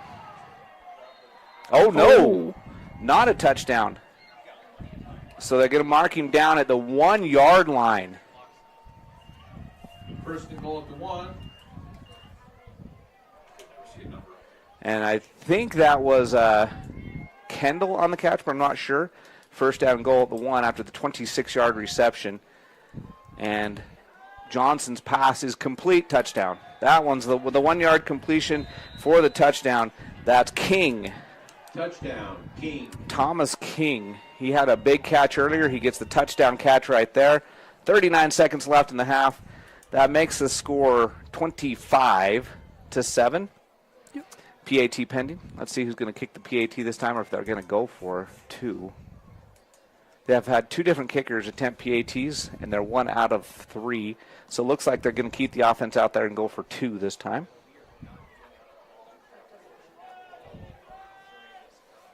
Johnson has Kinsler off his left hip. Now he moves him over to the right side. 2 wide receivers to either side, man in motion. Here's the snap, and just to lob it into the back of the end zone. Incomplete. That was intended for Kendall. Incomplete on the extra And so the extra point attempt is no good, and your score remains 25-7 on the Bear Lake Memorial Healthcare scoreboard. 30-second break and a kickoff right after this.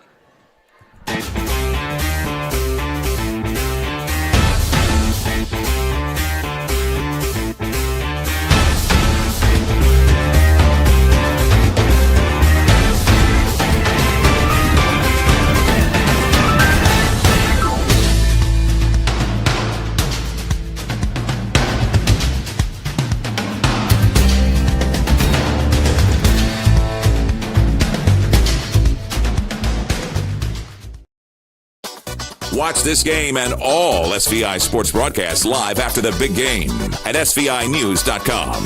This is the SVI Sports Network. Baylog kick off to Foya and Anderson back in for the Bears. Bears will have a little bit of time. Let's see what they decide to do after this kickoff. Baylog is going to kick it deep, and Anderson will watch it go into the end zone. It'll be a touchback. The Bears will have it where? The 20.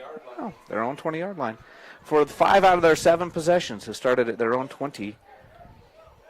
And let's see if the coaches decide to put up some points, or if they play it safe and run out the clock and are content to go into halftime in a 25-7 ball game.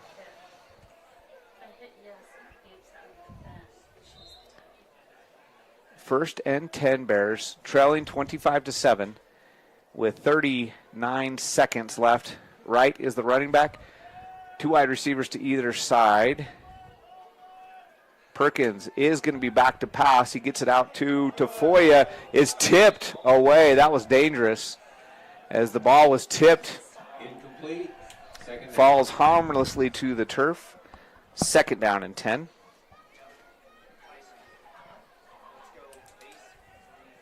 So 32 seconds left. 2nd down and 10. Last thing you want to do if you're Bear Lake is give Jackson the ball back here. No, seriously. Under any situation. So if you don't pick up positive yardage here, maybe on 3rd down you just run it up the middle and make Jackson either take a timeout or let the clock expire. And the handoff is to Wright. He's got a big hole, and he's going to pick up 1st down yardage. The clock will stop temporarily while they move the change. So a nice run there by Wright. He picks up 11. Clock will start here. Official winds it. 25 seconds left. See if the Bears don't seem to be in any hurry to get this play off, so maybe they're just content now that they got that 1st down to let it run out. Perkins is going to bring them to the line with just 10 seconds left. Likely the last play of the first half. Perkins back to pass. Barring a penalty, this is going to be the last play of the half as time runs out, and Perkins is just going to be tackled for no gain, and that's the end of the first half. 25-7 in favor of the Jackson Bronx. We'll take a 2-minute break. Let us catch our breath. We'll come back with the halftime stats right after this on the SVI Sports Network. Here at Bear Lake Memorial Hospital, we have the honor of having a great radiology team. They've been recognized at the state level of being the best in their field. In our radiology department, we are able to provide MRIs, CT scans, X-rays, mammograms, ultrasound, echocardiograms, nuclear medicine, and DEXA scans.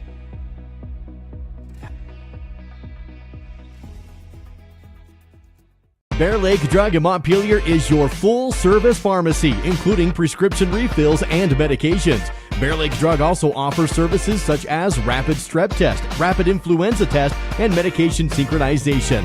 Ask your pharmacist for more details at Bear Lake Drug on Washington Street in Montpelier. Visit BearLakeDrugID.com. That's BearLakeDrugID.com. It's your local drugstore and a whole lot more. Bear Lake Drug. Our PT department is comprised of physical therapy, occupational therapy, speech therapy. We also have pelvic floor that we do. Physical therapy helps in multiple settings. They assist in the skilled nursing facility, the manor, the home health, along with helping out with both preoperative and postoperative. Make sure that you have the best outcome with your surgery and your way of life going forward.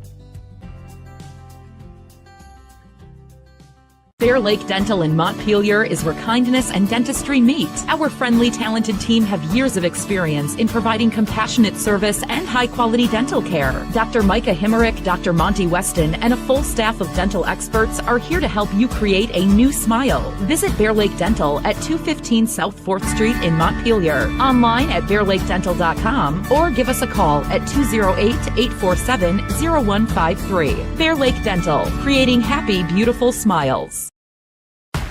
This is Bear Lake Football on SVI 4 and The Wave, all part of the SVI Sports Network. Bear Lake Memorial Healthcare scoreboard shows the Bears trailing at halftime by a score 25-7 here versus the Jackson Broncs. And the game started out really good for Bear Lake. They started out with a 7-0 lead, took the ball on the first possession, drove 80 yards straight down the field and into the end zone. And it was capped off by an 11-yard touchdown scamper. I think that was Wiscombe that scored a touchdown, but I can't remember for sure.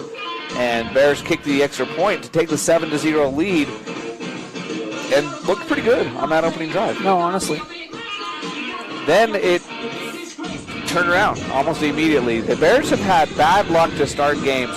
3 of the 4 games this year, the very first time the other team has touched the ball, they've scored a touchdown. Yep. Opening drive touchdowns on the first play in the game at home against North Fremont and at Firth. And then the first time that Jackson touches the ball, it's Kinsler goes 90 yards and returns the kickoff for a touchdown. It's 7-7 at that point. Bears drove the ball, a 44-yard pass completion to Wiscombe, gets the ball into Jackson territory, but then a fumble. It turns the ball over. Jackson is forced to punt at the end of that drive. So the Bears force a punt, and it's still 7-7. Bear Lake gets the ball back, and on the third play, it's an interception as Dax Perkins was rolling to his left, throwing back across his body. Made a decent throw, but just sailed a little bit on him over the hands of the intended receiver, which was, I believe, Alleman, and into the hands of the Jackson defender. And one play later, they return it to the 18. One play later, it's 13-7, as it's an 18-yard handoff to Kinsler, and it's 13-7 after the PAT was missed. The Bears get the ball, and again have a decent drive. A couple good passing plays mixed in with a sack, and they have to turn it over on downs after getting inside of Jackson territory to the 45-yard line. Jackson takes the ball and drives right down the field, passing the ball primarily on that drive to make the drive 19-7, capped off by a 9-yard run, and that was the quarterback keeper, if I'm not mistaken. Yep. And Johnson just followed his line into the end zone. Bear Lake is forced to punt after a holding penalty, kind of put a damper, and a holding penalty and a big sack put a damper on that drive after starting out with a first down. And Jackson gets the ball back at their own 37-yard line. Bears force a punt after a couple big plays and a holding penalty mixed in there. And then that was the drive that the 19-yard technically sack. Yeah. It goes down as a sack. But it was hiked over his head. It was hiked over his head. He ran back there and fell on it. And with the holding penalty and the sack, it was fourth and burn. Yep. And forced Jackson hold the punt. Bear Lake gets the ball back at their own 20, has a completion on first down, and 2 straight incompletions force the punt. Jackson takes over after the punt at their own 34-yard line. A big passing play later, and they go into the end zone that just before the half with a couple big passes on third down and long. They get the pass down to the 27-yard pass down to the 1-yard line. One play later, it's into the end zone, and that was Thomas that caught that one. Thomas King catches that one, the tight end, for the touchdown, makes the score 25-7. Bear Lake just runs the clock out, and that was the end of the first half. Not a bad start for Dax Perkins. In his first ever start at quarterback at halftime, he's got 140 yards in his first varsity start, I should say. He has played quarterback plenty, but this is his first ever varsity start. He gains 140 yards in the first half, passing the ball. Made some good decisions on some RPOs, and he made a good decision on one quarterback option. He gained some positive yards on the ground. Other than that one pass that sailed on that was intercepted, not a bad first half for Dax. Not at all. I think has done very well. Big shout out to his line. They're giving him time to get set up to throw most of the time, but even when he does have to scramble, he's still making something out of getting pushed out of the pocket. Yeah, he's done a decent job when he has decided to pull it down and run it, and he's usually made the right decision on when to pull it down and run it. Yep. So not a bad first half. Obviously, Jack Hume, we'd love him to be out there. Good luck with his recovery. Season-ending injury last week at Snake River. That's why Dax is getting his first start. But for a first start against a good Jackson team, not doing too bad a job. I don't have the exact stats, and that 140 is very unofficial, by the way. And I don't have the exact stats for Jackson on that last drive. I neglected to write down some of their plays. They've had a good mix of running and passing the ball, and Kinsler has been their hero so far. He's had a great first half, and he has put up a lot of yardage, a couple touchdowns. He had a touchdown taken off the board, and then he got it back a few plays later. So second half, going to start in 2 minutes. We'll take a break. We'll come back with that second half in about 2 minutes. 25-7 on the Bear Lake Memorial Healthcare scoreboard. I'm Ben Olson. I'm an orthopedic surgeon and just joined Bear Lake Memorial. I'm originally from here in Bear Lake, graduated in 1997, went to undergrad in Pocatello at Idaho State, went to med school in Missouri, residency in Ohio, practiced in Northeastern Oregon for the last 11 years. I'm excited to come back home. You kind of grow up doing a lot of outdoor stuff like hiking and hunting and fishing, and that's kind of what we would do as a family. Now, as your kids get older, your life is focused around them, so then you chase them around with all their sporting activities, and that's been a lot of fun. Probably the thing I love the most is taking somebody that can't find relief and offering them a surgical alternative and seeing the change that can happen. My goal for my patients is to earn your trust and take you through that journey and offer them some relief from what they're suffering from. Live coverage of Bear Lake High School sports on the SVI Sports Network is presented by Flying S Title and Escrow, whatever it takes. Stephen Hammond Dental, local family dentistry. Gary Tusher CPA, bookkeeping, tax returns, and payroll, here to help. Lenhart Beverages, proud to support the Bear Lake Bears. And by KVSI The Wave, the Bear Lake Valley's hit music station on 105.3 FM. Nice job, Martin. Looking good. Oh, it's the funny car guy. Hey, you got Napa know-how too, huh? Yep. Well, Martin does go 200 miles an hour. Ron breaks 300 in 4 seconds. Yeah, in a straight line. That's real hard. You drive in a circle. You don't even steer. Look at me. Hey, you I two. turn left. Don't make me go get my can. Your can's old. Quiet! Matlock's on! That's Daryl's can. Boogity, boogity! At Simplot Smoky Canyon Mine, it's not only about mining phosphate for production of crop nutrients that support western U.S. farmers and ranchers. It's about supporting our employees, neighbors, and local communities and their families. From providing quality competitive jobs to being an active partner in our local communities. Simplot Smoky Canyon Mine. Passion for people and supporting local families by bringing Earth's resources to life.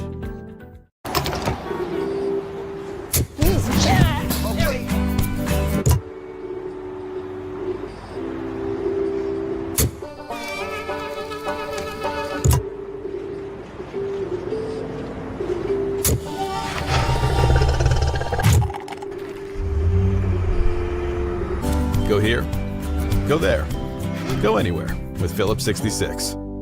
Live to the full with You Save Phillips 66, where your convenience is our pleasure. Back to more live coverage of Bear Lake football. It's 25-7 on the Bear Lake Memorial Healthcare scoreboard. The Bear Lake Bears and the Jackson Bronx here from Montpelier High School. Jackson in the lead. And, interesting first half. We got 2.5 minutes left because they put the Martindale 3, as I like to call it. Keith used to hate this rule. And I will tell you, in Keith's defense, any other sport, if you're not back out there when you're required to be, it's a penalty. Mm-hmm. But in football, if you're not back out there when you're required to be, they wait for you to come out, and then they put 3 minutes on the clock because you are required to have a 3-minute warm-up before they can come out after halftime. So first half, Nate, give us your thoughts and your keys to the second half. Yeah, absolutely, Jared. I think going into halftime, I'm overall happy if I'm Coach Reynolds today. I'm happy with the performance of Dax Perkins through the first half. He's played for a backup pretty good, actually. I mean, relatively safe with the ball, making the right decisions. Of course, the one miss, the interception for the Bronx, that's kind of just an unfortunate blow. But other than that, I mean, that one mistake's really the only thing I've seen on offense. You're obviously going to look for a little bit more consistency. Let's see something more like that first drive. But I think the key to the second half is all going to be based around defense. It doesn't matter how many points this team scores if Jackson's able to do with whatever they want. Now, this team is called the Bronx. This team kind of reminds me of the Denver Broncos. They're throwing short to intermediate passes, and that's something that the Broncos like to do as well on Sundays. So I'm used to watching this kind of football, but they're going to take, those 3-yard out routes because with a soft coverage, they're going to gain, 5 to 6 more yards on that play. And we've seen the short to medium passes for Jackson be super effective throughout the first half. So if I'm Bear Lake coming into the second half, I'm trying to shut down that short passing game, make them burn you deep, or make them figure out the run. I mean, they've ran it pretty well as well, but I think the short passes are really where we need to clean things up in the second half, Jared. And there's been a couple times where it was very close to being big plays for Bear Lake the other way. Tate Ewing had a pass that just sailed a little bit, or he would have had a pick, possibly a pick six. And then right there before the half, on the last possession for Bronx, when they scored their final touchdown, a ball hit Tyson Ulliman in the hand, and he wasn't able to bring it in. And he was in the open and might have gone 4-6 the other way. At the very least, both of those possessions would have ended without the Bronx scoring, and they scored on both of them. So, there's been opportunities for the Bears defensively, and those were both great defensive plays, not to take away from what they did accomplish, knocking those passes down, but they were very close to being big plays going the other way. As we get ready to start the third quarter, Bear Lake will kick off. Caleb Wiscombe, I believe, will get a foot into it for the Bear Lake Bears. And back deep is Kinsler. And who else is back there with him? Number 6, which is Rosales. So a couple of players back deep for the Jackson Bronx, and set to kick off Caleb Wiscombe. And so the Bears will start on defense in the second half. The Bronx will try to add to their lead, which is 25-7. I think we're all ready to go. The referee signals ready for play. Wiscombe approaches the ball, gets a good foot into it. It's high and deep and right at the 1-yard line. That's one you maybe let go, but Kinsler's going to return it, and he's going to go out across the 25 to the 27-yard line. Wiscombe's kick to the 1-yard So good line. kick by Wiscombe. Decent return. Was that Rosales or Kinsler? Not sure. Pretty sure it was Kinsler. He returned the first one 90 yards. That one he returns 26 yards on the return. And Jackson will start the ball first and 10 inside of the 30. This is probably just about their worst starting field position. It is. Worst starting field position of the night for Jackson as they start at their own 27-yard line. And give is to Kinsler. He's just following his blockers, makes a man miss. He's across the 40 down the sideline, and they're going to say he steps out of bounds, which will stop the clock at the 49-yard line. So from the 27 to the 49, gain of 22 for Kinsler on first down. Good job of just following his blocker there. Yeah, he bounced it around everywhere. It was a good run. Johnson is going to just swing it out to Kinsler in the flat this time. He's got it well blocked downfield. And a good tackle finally downfield. That is Tate Ewing, the first man to meet him. But he is going to gain 11 on the little screen pass. So Kinsler with the first 33 yards of the second half. And Jackson quickly back to the line. They don't They got actually, a first down. Another first down. They don't actually huddle, but Kinsler does sub out this time. Rosales is the running back off the left hip of Johnson. And waiting for the signal from the sideline. Now Rosales will be behind Johnson. And the give is to Rosales, and he's going to go right up the middle. And Schwab is going to make the tackle, but it's a gain of 12. So Schwab in there at the linebacker position brings him down in the open field, but it's a 12-yard gain for Rosales, who subs out Kinsler back in off the left hip of the quarterback Johnson. And just that faster back to the line. Kinsler in motion, going deep into the end zone, and it is caught for the touchdown. That is Kendall. And just like that, the 27-yard touchdown catch. Very quick drive. Only took a minute and 6 seconds to go 73 yards. And it's now 31-7 with the PA team pending. And kicker's number 20 out there. That is Ryan Flanagan. Left-footed kicker. And the kick is up, and this one is good. So that pushes your score to 32-7. We'll take a 30-second break. Kickoff after this on the SVI Sports Network. Hi, I'm Dr. Reynolds. I work here at Bear Lake Memorial Hospital. I'm a family physician trained in rural family medicine, and then I also do sports medicine. I grew up in Provo, Utah, played football at BYU, medical school at the University of Utah, then did my residency at the family medicine residency of Idaho, and then after residency came here. I love the beauty, the place geographically here. I love the people, and I love that there's a certain type of get-it-done person that lives here and thrives here. Really any sports me and my family love. Jet skiing, being on the lake, ATVs, power sports, that kind of stuff. I think what I want you to know more than anything else is that I'm here for you, that I take that duty to you very seriously, and I want to provide you with the information or the guidelines that you need to make a good decision, and that I have your best interest at heart. Find local scores from around the region after the game at SVInews.com. This is the SVI Sports Network. Baylog, and it's an onside kick attempt, and recovered by Farmer. Jace Farmer. Onside kick. So the Jace Farmer recovers the onside kick, so Bear Lake will start in great field position. They are at the 48-yard line. Hey, that changed our average. Dramatically. So Bear Lake with their best starting field position by far in this game, out near midfield at the 48. The onside kick attempt there by Baylog, unsuccessful. Jace Farmer fell on the football for the Bears. Wright is the running back off the right hip of the quarterback Perkins, who's back to throw. Gets it to Birch, but it's low. Birch can't come up with it. And that one was a shoelace throw, just a little bit short. Birch can't get down there to get it. And it's second down and 10. Birch maybe had some running room, probably picks up 5, 6, 7 yards at least on the play, but the pass just comes in there a little bit low. And that's that pass looked nervous. Yes. And you can give him. Let's get the jitters out right there. There's his one. Yeah, completely give him a break. His first start as a sophomore. And nice attack at the line of scrimmage there by the linebacker. I think that's the tight end / linebacker, Thomas King, who has a couple of touchdowns, makes the tackle for no gain. Brings up third down and 10. And that's why that little dump-off pass on first down, if it's caught even for 4, 5, 6 yards, it's now third and more manageable.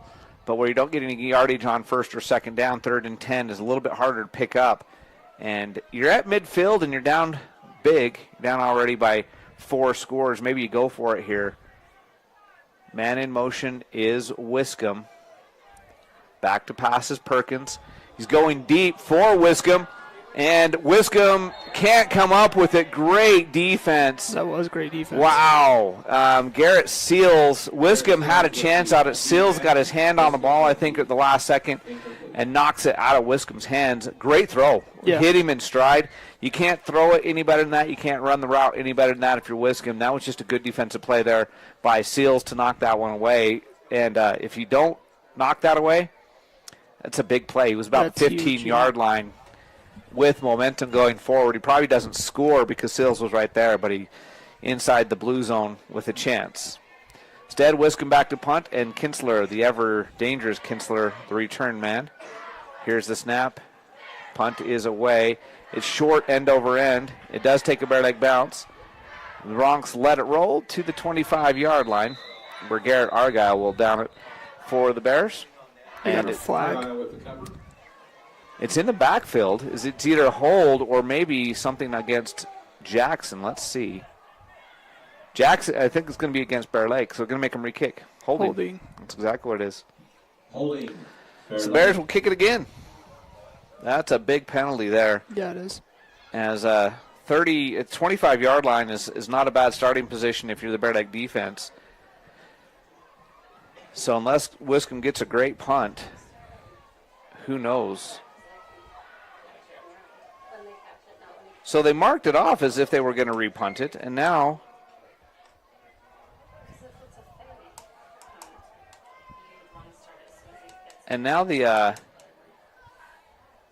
they changed their mind. I think they're going to say the penalty is declined. Yep. Penalty declined. So I'm not sure why they changed their mind. I was wondering, I think he was maybe thinking that the penalty would be enforced at the end of the kick. Right. Instead of the making them re-kick. When we figured out it was going to be a re-kick, he decided to decline the penalty. So it'll be first down and 10 at their own 30 for the Jackson. On their second possession, they went 78 yards for the touchdown on their first possession. 73 yards, on their first possession of the half. Man in motion, and it's a give to him. End around, well blocked, and out of bounds, forced by Anderson at the 40 is exactly a 10-yard gain. That'll be another Phillips 66U save first down. Phillips 66U save, where your convenience is our pleasure. They sponsor our first downs each and every week. I'd like to thank them for that. So Broncs pick up 10 on what's technically a pass because he does lob it forward to Simmons, who gets 10 yards. This is a pass to Kinsler in space, and Alleman was there to make the tackle. Great stiff arm. I got to give Kinsler credit on that one because Alleman made a good defensive play to shed his blocker, but then Kinsler with the stiff arm gets 5. Instead of losing 5, he gains 5. So 2 straight passes and 2 straight positive gains. And this time it's just a give to Kinsler. He's going to bounce it to the left and be brought down. Good tackle in the open field by Brock Birch, but it is another Phillips 66U save first down. Gain of 7. So Kinsler, this is the Kinsler drive. He gains 7 on that one. And now false start, offside, something. Because one of the Jackson Bronc players, they're going to call it offside. One of the Jackson Bronc players ended up on his backside as the hard count draws the Bears offsides. It's now 1st and 5. First down and 5 for the Broncs at the Bear Lake 43-yard line now. Kinsler, the running back, out the right hip of the quarterback Johnson. 2 wide receivers to the far side, 1 to the near side is Kendall. And the swing pass to the tight end. Nice open field tackle. Is going to be a loss of yardage. King with the catch. And I couldn't tell who the tackler was. I think it's going to be Tyson Alleman. So King with the catch, but for a -2 yards. Well, yeah, I couldn't see the numbers. I just saw it started with a 2, and Alleman's the only one over there with a 2 on his jersey, so it had to have been him. Deep down the field. Floated up. Tate Ewing is going to get the interception. And Johnson just floated that one. He just tossed it up. I think he was under pressure from Jace Farmer Ewing just had to play center field and gets the INT. So the Bears will take over. But guess where it is? Bet you can't guess. Very close to, not quite, the 20-yard line. In fact, it's worse this time. It's at the 18. So after the INT, Bear Lake starts 1st and 10 at their own 18-yard line. And right will be off the right hip of the quarterback. Man in motion is Wiscombe. Back to pass. Looking, now being flushed. Gets it away to Birch. Birch makes the catch. And let's see where they mark him. Going to be a positive gain. Looks like about 6 yards out near the 25-yard line. So 2nd down and 4. Gain of 6. Birch with the reception. Birch with a good reception there. Good patience by Ewing. Perkins. Good patience by Perkins to wait for his man to come open. Scrambled, bought some time with his feet, makes a good throw, and it's 2nd down and 4. That's what's awesome to see is he's buying himself time to make a play. Very heads up. Tafoya and Wiscombe are the near receivers. Birch and Anderson the far receivers. Right is off the left hip of Perkins. Give is to right. He's just going to go right straight up the middle. Gain of 3. And nope, they're going to give him 4. Right. It's going to be good for another Bear Lake first down. That's a Phillips 66 save first down. First down. So 1st down and 10 on the Phillips 66 save first down. Out at the 27-yard line. So Bears moving the ball. They did this in the first half. They moved the ball effectively, just couldn't finish drives other than that first drive. Yep. The fumble and the INT did kill a couple of drives. 2 running backs in the backfield. That's Wiscombe behind. It's low snap. Perkins just going to have to run with it on the broken play, and there's going to be 2 flags. I think it's a holding. Yep. So the timing was all off because of the low snap, and Perkins just tried to scramble with it. And a holding on the Bears. It'll be 1st down and 20. So the drive off to a decent start, and instead we end up with a penalty, and it's going to be 1st down and 20. And because it was behind the line of scrimmage, it's 10 yards from the previous spot. And so Bears will have it 1st and 20, clear back at the 18-yard line. 6:56 left here in the 3rd quarter. Bears trail it by a score of 32-7. And Perkins has right and Wiscombe split to either side of him in the backfield. 1 right receiver to either side this time, so Bears kind of in a heavy formation. And it's a pass play. Perkins is going to be thrown down for a sack, clear back inside the 10-yard line. They'll mark his forward progress right at the 10. So now 3rd down and forever. Got an injured player for Jackson on the field. And so the ball's at the 10-yard line. Bears have got to get clear out to the 38, but it is a stoppage for an injury. And we'll be, let's take a 30-second commercial. Be back right after this on the SVI Sports Network. We take all the decisions and explain them and make it easier for everybody to understand. We bring a uniqueness to it, and we try to make sure everything is positive and happy and people have a good experience. People come in and sign papers and they leave and they're happy, they get their house. I like that. When we hand you that deed to your home, there's not going to be anything that's going to come up later that's going to hurt.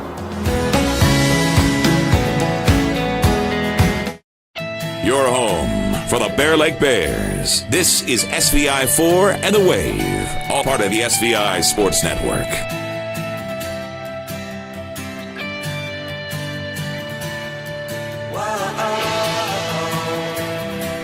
Not sure who the Jackson Bronc player is that's down on the field. Can't catch his number from here.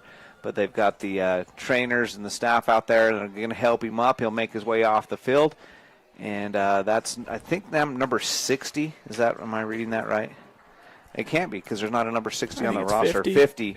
That's Hammond, Rigdon Hammond. I think he's the one that made the sack. He was the one that made the sack. And as he twisted Perkins to the ground, I think he twisted something in his upper body. They look like they're investigating. But he looks like he's okay. Hope he is. You don't want anybody ever injured in these games. It is part of football, but it's not a part of football that we all enjoy. No, not at all. So 2nd down in Geneva, a holding penalty, and then a sack. It should be 3rd down, right? Yeah, I think it's no. The holding penalty was on 1st down, and then the sack was on. So that would have been, I don't know. The little thinger. Yeah. Down marker. Why can't my brain work? That is technical talk. The down here. marker has it as 2nd down. We have it as 3rd down. Either way you look at it, it's forever, and that's going to be safety. a sack. It was a low snap, minus 8 more yards.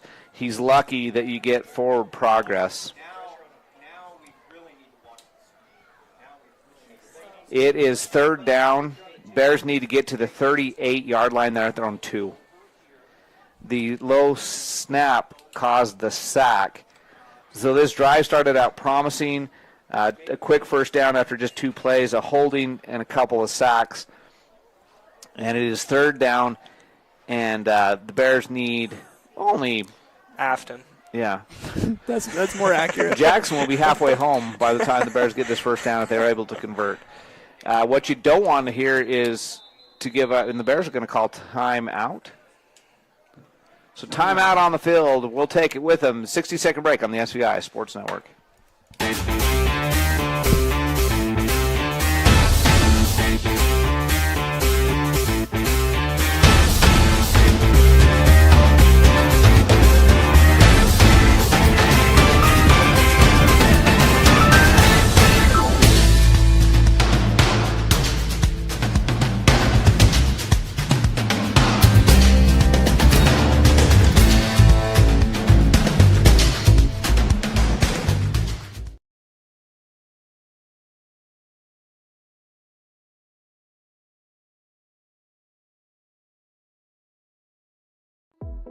Here at Bear Lake Memorial Hospital, we have the honor of having a great radiology team. They've been recognized at the state level of being the best in their field. In our radiology department, we are able to provide MRIs, CT scans, X-rays, mammograms, ultrasound, echocardiograms, nuclear medicine, and DEXA scans.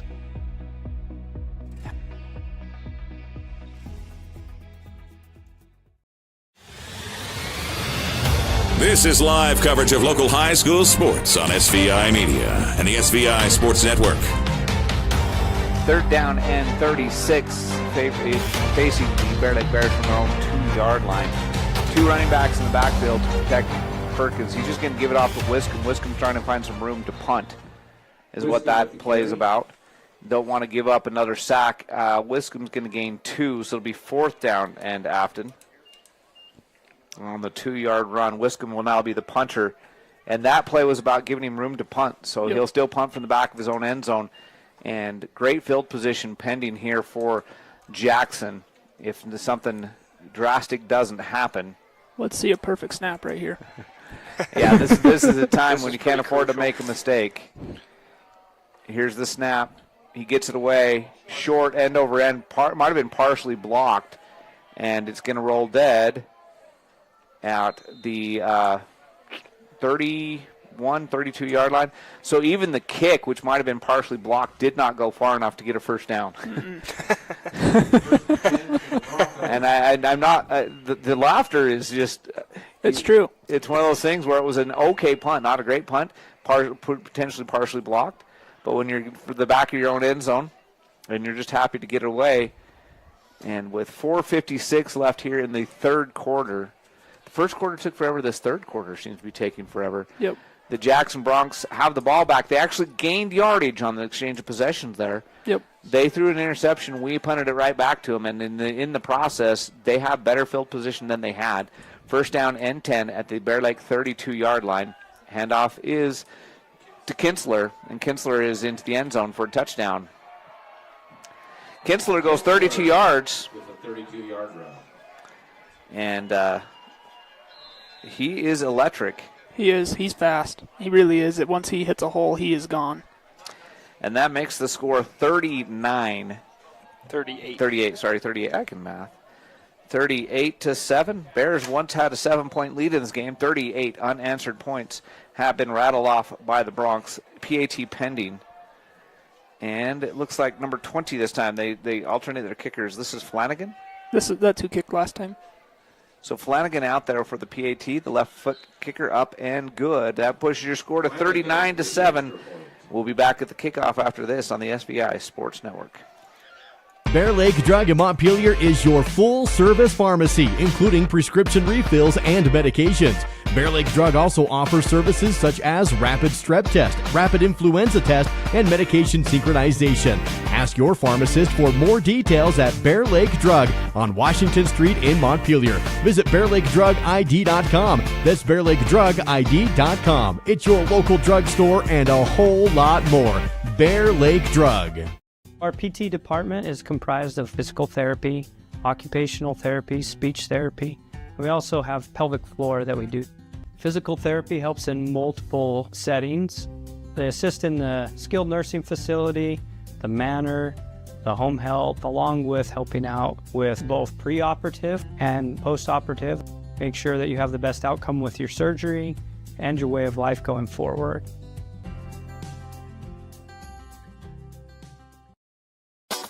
Watch this game and all SVI sports broadcasts live after the big game at SVInews.com. This is the SVI Sports Network.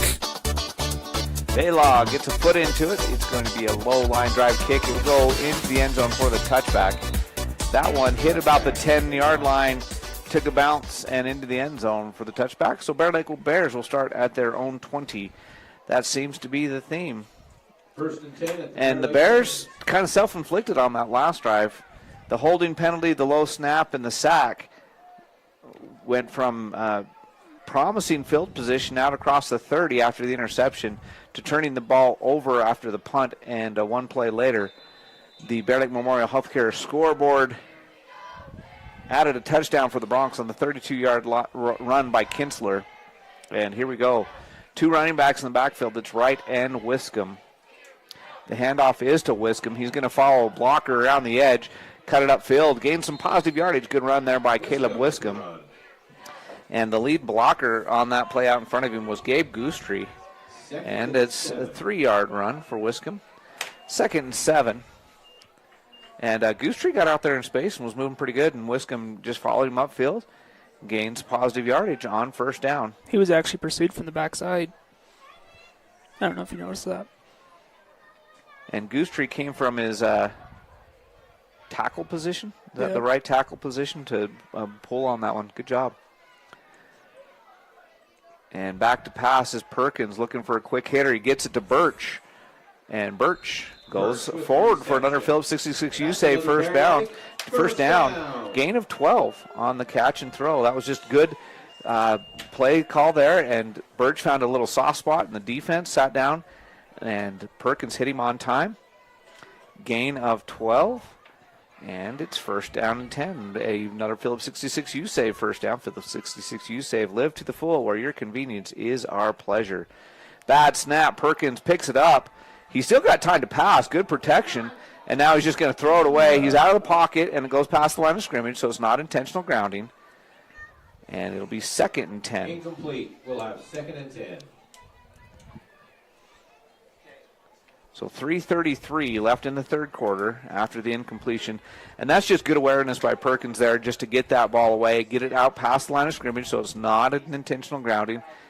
And it'll be 2nd down and 10. Wiscombe and Tafoya, the near side receivers, back to pass is Perkins. He's looking that way. Now he's just going to run it, and he slides. Smart play to get down on the ground. Does get out to the 39, so that's going to be a gain of 5. Gain of 5.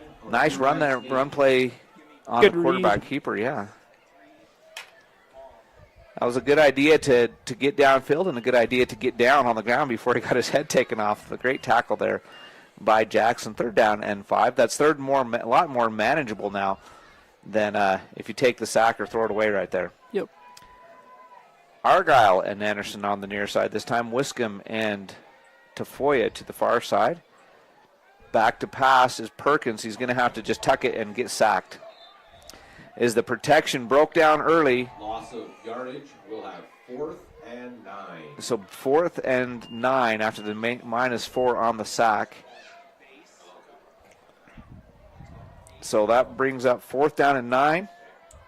And the punt team is going to hustle out there. So 4th down and 9. Bears will punt it away from their own. If you gain positive yardage there, you probably don't punt this, but now you don't have a choice. Yep. They'll punt it away from their own 36-yard line. And Kinsler back deep. Here's the snap. Wiscombe, good kick this time. End over end, pushes Kinsler back. He muffs it, and it's going to be downed. He missed it. That was a dangerous one to try to catch, and he probably shouldn't have tried to. And that is downed back there by Garrett Seals. Kinsler limping off. I hope it's just a cramp. I hope he's not hurt for his sake. And so it will be football. It will be Jackson football. They have the ball at their own 25-yard line as after Kinsler muffs the punt, but they're able to fall on it. 1st and 10. So Bears need a defensive stop here as we're winding down in the fourth quarter. Just under 2 minutes left. Third quarter, sorry, just under 2 minutes left. Here's the snap, and the give is to the running back Rosales, and he is going to go off the right side, step out of bounds after gain of giving 5 yards. 2nd and 5. After the first down carry. So 2nd down and 5.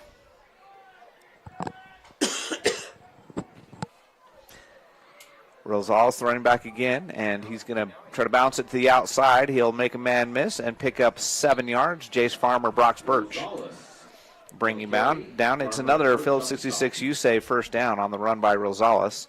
So 1st and 10 Bronx there have the ball now out across the 35 to the 37-yard line.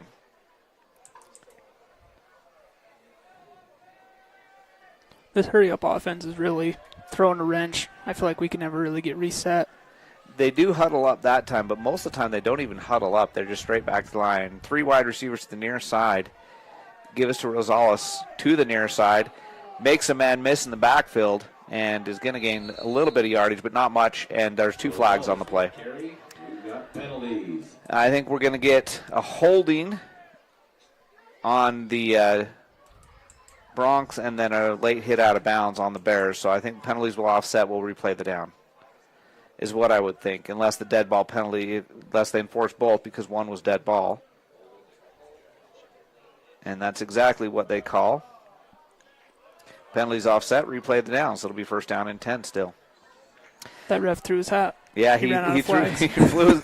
Some officials do carry 2 flags just for that purpose, but if they don't have a second flag, they can always throw their hat. That's exactly what he did, as the 2 penalties offset 1st down and 10.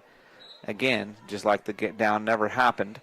1:15 in the third quarter and clock ticking. Rosales still the running back. He's behind the quarterback Johnson, so pistol formation.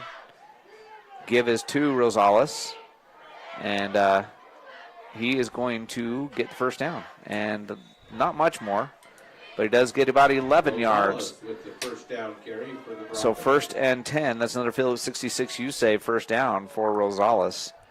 And the Jackson Bronx, as we go under a minute left in the third quarter. Clock ticking now as they reset the ball. And Kinsler, after limping off on that that punt return, has not come back in. I hope he's okay. Yeah. 2 running backs in the backfield now. Now man in motion is Rosales.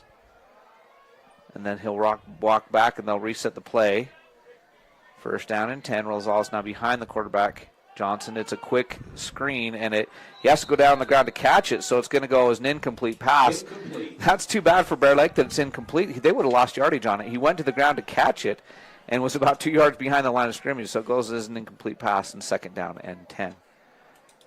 That's one of those that he had a lot of space, and if the ball is on target, could have been a big gain. but Simmons had to go low to try to bring it in. So 3 wide receivers again to the near side of the field. Johnson back to pass, looking to the near side, gets it away. Farmer was there in the backfield to put pressure on. It's Kendall with the catch, and he's going to gain 8 before being tackled by the Bears. Kendall with the reception. Nielsen in on the tackle. I couldn't see the other Bear Lake Bear, but it's a gain of 8, 3rd down, and a short 2 yards to go. Ball right at the 45 of the Bear Lake Bears. I'll probably go right into the 4th quarter with this. That's going to be the last play of the 3rd quarter. We'll go to the 4th quarter right after this. 39-7 on the Bear Lake Memorial Healthcare scoreboard. Bear Lake Dental in Montpelier is where kindness and dentistry meet. Our friendly, talented team have years of experience in providing compassionate service and high-quality dental care. Dr. Micah Himmerick, Dr. Monty Weston, and a full staff of dental experts are here to help you create a new smile. Visit Bear Lake Dental at 215 South 4th Street in Montpelier, online at bearlakedental.com, or give us a call at 208-847-0153. Bear Lake Dental, creating happy, beautiful smiles. Let's get back to the game with Jared and Lisa live on the SVI Sports Network. But it's not Lisa. She's at the radio station pushing all the buttons back there. So it's Sam and Nate with the other headsets on. As we start the 4th quarter, it's 39-7 in favor of the Jackson Bronx over the Bear Lake Bears on the Bear Lake Memorial Healthcare scoreboard. And Bear Lake started out with a 7-0 lead. It's been all Jackson since then. They have the ball 3rd and 2 as we start the 4th quarter at the Bear Lake 45-yard line. So 1 quarter left to play, 12 minutes, and the Bronx looking to hold on to what is a very comfortable lead at this point going into the 4th quarter. They'll be going left to right now as we see it and you hear it on the SVI Sports Network. Rosales, I believe, is still the running back there behind Johnson in pistol formation. And he gives it to Rosales, and he's going to be hit and stopped. What a tackle. Landon Davidson. But they're going to say good enough for a 1st down. He needed 2. He got 2. So what a stop by Davidson. But it is enough. Rosales got the 2 yards he needed. Davidson came up from that linebacker position and just took him to the turf. Great open field tackle. But the line to gain had already been crossed, and so it's 1st and 10, Bronx. Johnson is going to give it to Rosales again, and Rosales is into the secondary. He's going to gain 10 yards. Ball came out at the end, and they're going to say it's a 1st down, I think, is why they're stopping the clock. So 1st and 10 Bronx after exactly a 10-yard gain by Rosales. So another Phillips 66U say 1st down by the Bronx as they go no huddle.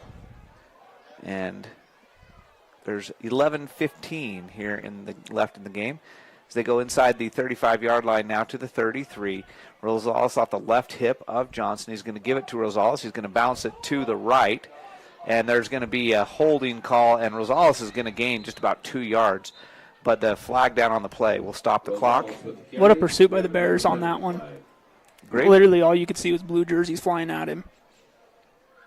Holding, so 10 yards from the previous spot. It'll be 1st down and 20. Yeah, that shows the speed of Rosales because, like you said, there was Bears flying down the sideline. Just flying down the line. In fact, without the hold, maybe he doesn't get the positive yardage, but it's going to be 1st and 20. Penalties have played a big part in this game. I think we've seen more penalties tonight than we've seen all year, maybe combined. Yep. A lot of holding penalties last week in the game, but not to the level that this one's been on both sides of the ball. Yep. Rosales, the running back behind the quarterback, Johnson. Quick pass out, and it's going to be, if they call it a catch, they're going to call it incomplete. Again. That was the exact same thing. Simmons goes to the ground to get it. If you're going to go to the ground and get it back there, let it go, because if you catch that, it's a loss. It's a loss of 2 or 3 yards. So 2nd down and 10. And again, it's the same play, and it's open. He's going to gain positive yardage if the throw is on target. But they've run that play twice to the same side, and it's been the same result both times. Just a low pass, incomplete. and brings up 2nd down and 10. Trips left now with 3 wide receivers over there, 1 to the right, looking for the screen to Rosales. They get it, and he's going to doesn't even get the penalty yardage back. He's going to gain about 7 yards to the 36-yard line. And it's going to be about an 8-yard gain, but it's going to be 3rd down and 13. I kind of want to see him bring the kicker out just to see how good this guy's leg actually is. The freshman kicker was very impressive. The kickers in this game have been good at times and not as good at times. So let's just see. Rosales in motion, back to pass to Johnson. He goes deep, and it is knocked away by Tate Ewing. What a deflection. Perfect play in the end zone. He didn't make contact. He just waited. He had his back to the quarterback, but he didn't make contact, didn't do anything illegal, knocks the ball away. Ewing, who's got a interception in this game, gets the pass breakup on that play and forces 4th down. Let's see what they do. That was a well-thrown ball, too, so that was great defense by Tate. Yeah, if Ewing's not there, that's an easy touchdown because he's in the end zone and the ball was thrown perfectly to him. And looks like they're going to go for it on 4th and 13. Back to passes Johnson. And this one is intercepted by Anderson at the 5. And he's going to go out to the 20, 25, and out of bounds at the 29. They'll give him the 30. And that was a jump ball down there at the 5-yard line, and Anderson came up with it. Good catch and return. You know, that's one that if you knock it down, the Bears get a little bit better field position, but not much. Not much. And if he would have broke one more tackle, that could have been a huge play. Yep. So good play there by Caden Anderson. I mean, it's cool and all to knock that down, but I feel like that also builds a little bit of momentum. I mean, you just made a big play, interception. And it's always hard to, on 4th and down and long to tell your defensive backs just knock it down. And that was a great play. And handoff to Wright. He makes one guy miss at the point of attack and gains 8 yards. So, you two start thinking who our player of the game was going to be. I've got a couple of nominees in my mind. I'm not going to try to influence you at this point. But we got to name a Samson's Island Grill player of the game at the end of this one. And what happens between now and the end of the game could influence that, to be honest. 2 wide receivers to either side. Man in motion is Alleman. Back to pass is Perkins. And he's now being flushed. He gets it to Anderson. Great catch. And that's going to be a big gain out to the 47-yard line. So from the 37 to the 47, a 10-yard catch by Anderson. Nice throw by Perkins on the run while he was getting hit. Honestly, yet again, Perkins just taking his time. And then Anderson, with a great catch on the run, picks up another Phillips 66 U-Save first down. Phillips 66 U-Save, where your convenience is our pleasure. Back to passes, Perkins, and he gets it to Birch, and they're going to say complete. Birch goes down, picks it up off his shoestrings to the 45-yard line of the the Jackson Bronx, so pickup of 8. They need 2 more yards for another one of those Phillips 66 U-Save first downs. It looks like 2 running backs, Alleman and Wright, both in there on this play. Birch and Anderson to the far side, Tafoya to the near side, and it's an option keeper by Perkins, and he's going to lose a yard, and that was one of those that if he... Either one. Yeah. Either one, they had 2 guys there. One would take. I was going to say that was a lose-lose. Didn't matter what he did there. And it's probably best to keep it because if you hand it off, you might get a fumble in that situation with the defensive player already in the backfield. That's the part that made me kind of nervous about that play is I felt like it was still in his gut even when he was getting tackled. 3rd down and 3. You're definitely in 4-down territory. You're on the Jackson side of the field. You're down big in the 4th quarter. So this is 2-down territory. If the Bears can't get the first down here, they're definitely going for it on 4th down, you would think, unless they lose big yardage here, I guess. Yep. Wright is the running back. Low snap, but Perkins picks it up. He's going to get the pass away, and incomplete. He was under pressure, and had Birch, and Birch went to the ground to try to get it, but couldn't bring that one in. he would have had the first down. It would have been about a 7 or 8 yard gain, even when he was where he was on the ground. But the Bears are going to go for it on 4th down after the incompletion. 4th and 3 at the Bronx 47-yard line. Tafoya and Alleman to the far side. It's Anderson and Birch to the near side. Right is the running back on the left hip of Perkins. He's back to pass. Gets it off to Birch and tips it off his hands. Can't bring it in. That was one of those that was almost a spectacular pass, but it falls incomplete. Turnover on downs. So the Bears get it into Jackson Bronx territory after the interception, but cannot convert on 4th and short.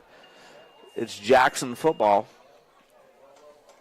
With 7:22 left in the game, the Jackson Bronx have the ball. They have the commanding lead on the Bear Lake Memorial Healthcare scoreboard by a score of 39-7. And the Bears, like I said, started out the game great, and then Jackson ever since then. Couple of interceptions. Tate Ewing has had a couple of good defensive plays. An interception there by Caden Anderson.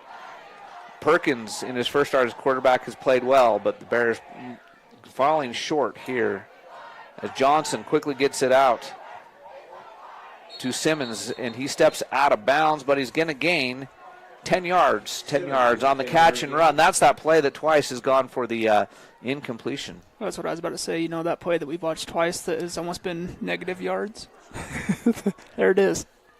And that time he gets it up to him in space where he can catch the ball and run with it, and he does so for the 10-yard gain out into Bear Lake territory to the 43-yard line. I think we have a new quarterback in the game. Or is that still... It doesn't look like Johnson, but I can't see the number. It's 16. Not. It's number 15. It's Emery. He was and it's Rosales, the running back. And Rosales down to the 30, so the gain of 13. But Emery was the JV quarterback, and he comes in just for one play, and Johnson's right back out there. 1st and 10 Bronx at the Bear Lake 30-yard line. They're going no huddle. It's pretty good when you can go no huddle and switch quarterbacks. Well, partial huddle. Some of the players were in the huddle, some weren't. Rosales, the running back, he's behind Johnson. Quick throw to Simmons, and this one's complete. Simmons is going to pick up positive yardage inside the 25 to the 24, so he gains 6. Wiscombe at the bottom of that pile. Hey, there's that screen pass again. And it works well when they're getting it, when he gets it out to him on time, positive yardage. But the first couple times they tried it, the low pass caused the incompletion. Rosales on the carry, and great pursuit. Oh, and there's going to be a hold way downfield. So it doesn't matter. It's coming back. Keach had a chance to make a big tackle in the backfield. Couldn't bring him down, but it's a hold anyway. And so we'll see where they say the hold occurred. The flag flew about 20. The sideline, too. Yeah, about 25 yards. Let's see where they say the hold occurred, and it'll go 10 yards from the spot of the foul. So they say it occurred about where the flag landed, which was at the 22, because they mark it back to the 32. It's 2nd down and 12. So big gain is brought back, but it's still 2nd down, 2nd and 12. Rosales in pistol formation behind the quarterback Johnson. 2 wide receivers to the near side, 1 to the far side. Here's the give to Rosales. He's going to bounce it, make a man miss. Oh, good tackle downfield. He'll get some of the penalty yard back down to the 24-yard line. So from the 32 to the 24, that's an 8-yard pickup after the hold. That was a great cleanup hit by Anderson. Schwab gets there first. Anderson comes and cleans him up.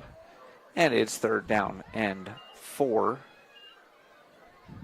Rosales again behind Johnson, who's in pistol formation. Here's the pass attempt, and it's going to be incomplete. That almost looked like a screen pass as fast as the Bear Lake offensive line got through there. Good defense back in the end zone. I think that was Schwab underneath, and Anderson deep had him bracketed, and the pass was intended for, I believe that was number 9, Davis Moen. but good defense there. Double team with Anderson and Schwab. Schwab at the safety position, Anderson on the corner. And it's now 4th down and 3. Rosales goes in motion, but that was just to try to draw the offsides. They don't get it, so now they look to the sidelines for the play. And Rosales is going to be behind Johnson. And finally, Jackson's going to have to call timeout. We'll take a break. We'll be back in 30 seconds on the SVI Sports Network.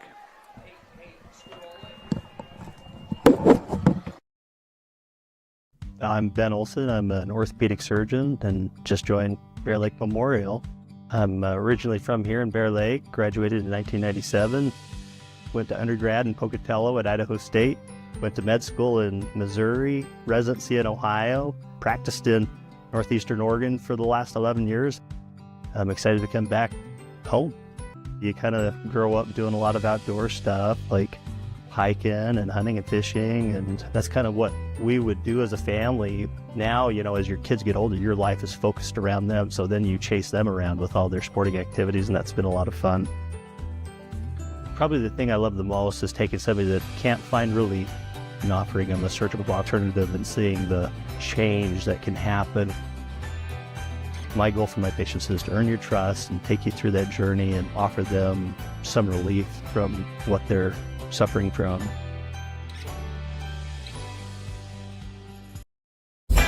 Today's broadcast is owned by SVI Media. Any reproduction or use of this broadcast without permission is strictly prohibited. As you just saw, the 4th down play, the 4th and 3 play is completed. Johnson gets the pass there for the 1st down. The Phillips 66U save 1st down at the 17-yard line. And a swarm of Bears there, but he just found the soft spot in the coverage and got the pass off just in time as there was a lot of pressure in the backfield. But it moves the chains, and it's 1st down and 10 at the 17. Handoff is to Rosales, and Landon Davidson was in the backfield to make him bounce it outside, but he gets outside. Takes it down to the 11 is where they mark it, make it the 10. They're going to give him a gain of 7. Rosales has got a lot of speed. He does. He gets out there pretty quickly. And Landon Davidson was in the backfield, made him go out wide, but couldn't make the tackle himself and didn't have any help out there, so Rosales able to get the positive yardage. He's up the left hip of Johnson this time with 2 wide receivers to either side. And here's the snap. Quick pass is out to Kendall, and he's down inside the 1-yard line. Kendall with the reception. You're going to say at the 1. 2nd and goal. Couldn't tell because his far side of the field in the corner couldn't tell if they were going to give him the touchdown or not. They don't. And it's 1st down and goal at the 1. And that's just a wide receiver screen. They put 2 wide receivers over there. And he stays there. The other receiver runs the defensive player off, and that pass has worked well for them tonight. Here's the give to Rosales, and he's in the end zone. Touchdown, Jackson. Put your score to 45-7, PAT pending.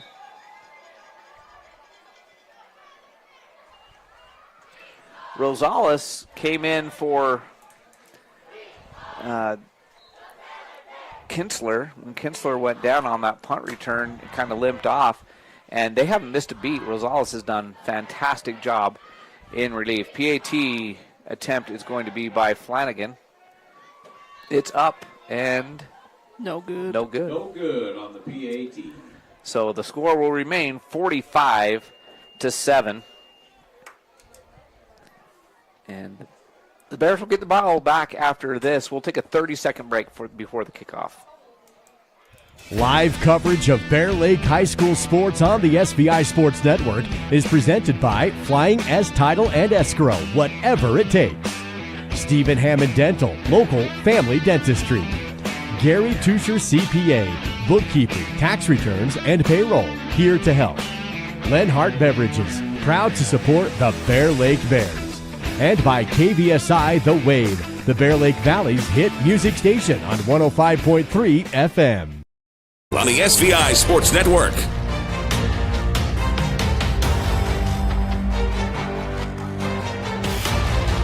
Anderson back deep to receive this kickoff. He'll be back deep alone. Oh, they're going to send Davidson out there and put Mon back deep with him. Tafoya, who's normally back there deep with him, has his helmet on the sideline, but he's not in on this return. And Baylog will kick it deep, and it will bounce into the end zone and not be returnable. So the Bears will take over, guess where? Oh, the 20.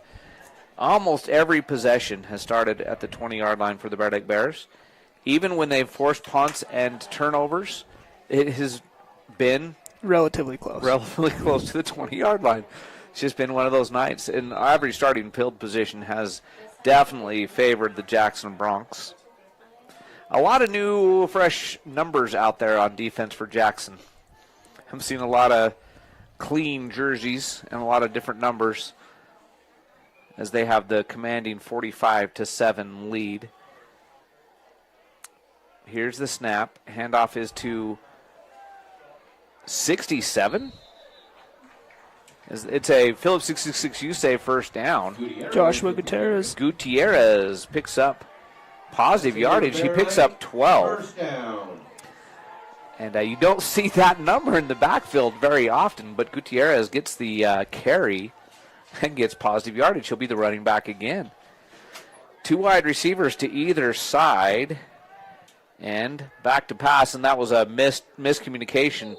And Perkins goes down just to avoid taking the big hit, loses 2. So technically a sack. I think that was a miscommunication. He looked to hand the ball off, and Gutierrez was gone. Yeah, Gutierrez went the other way and goes for a -2. And Perkins just made something out of nothing. Could have lost more yardage than he did. Slid down to avoid the big hit. 2nd down and 12. And the normal running backs that are back there, Allman has been limping a little bit, so I wonder if he's got a leg issue of some kind. And now Wright is back in there.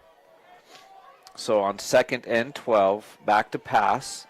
Perkins rolling, looking, gets it to Birch. Birch goes out of bounds right at the original line of scrimmage, so picks up 2 for the 2-yard gain. And it'll be 3rd and 10. So Birch had to come back to make the catch, and his momentum took him out of bounds. So he wasn't able to do anything with it. Once he got it in his hands, just steps out of bounds. And they actually say just inside of the original mark, so it didn't quite get all the yardage back. It'll be 3rd down and a long 10. Most likely a passing situation for Perkins. He is back to pass. He gets it. It's over the head of his intended receiver, Argyle. He had him. It's just that one's just a little too high. Yeah. Incomplete. 4th and 10. So 4th down, long 10. Looks like a mass change in players, and Caleb Wiscombe will be forced to punt. So the drive started out promising after the 12-yard run on 1st down by Gutierrez, and then Bears are going to be forced to punt it away. And a new number back there, number 8. That's Flores Jacobo will be the return man. Flag down, offsides, 5-yard penalty.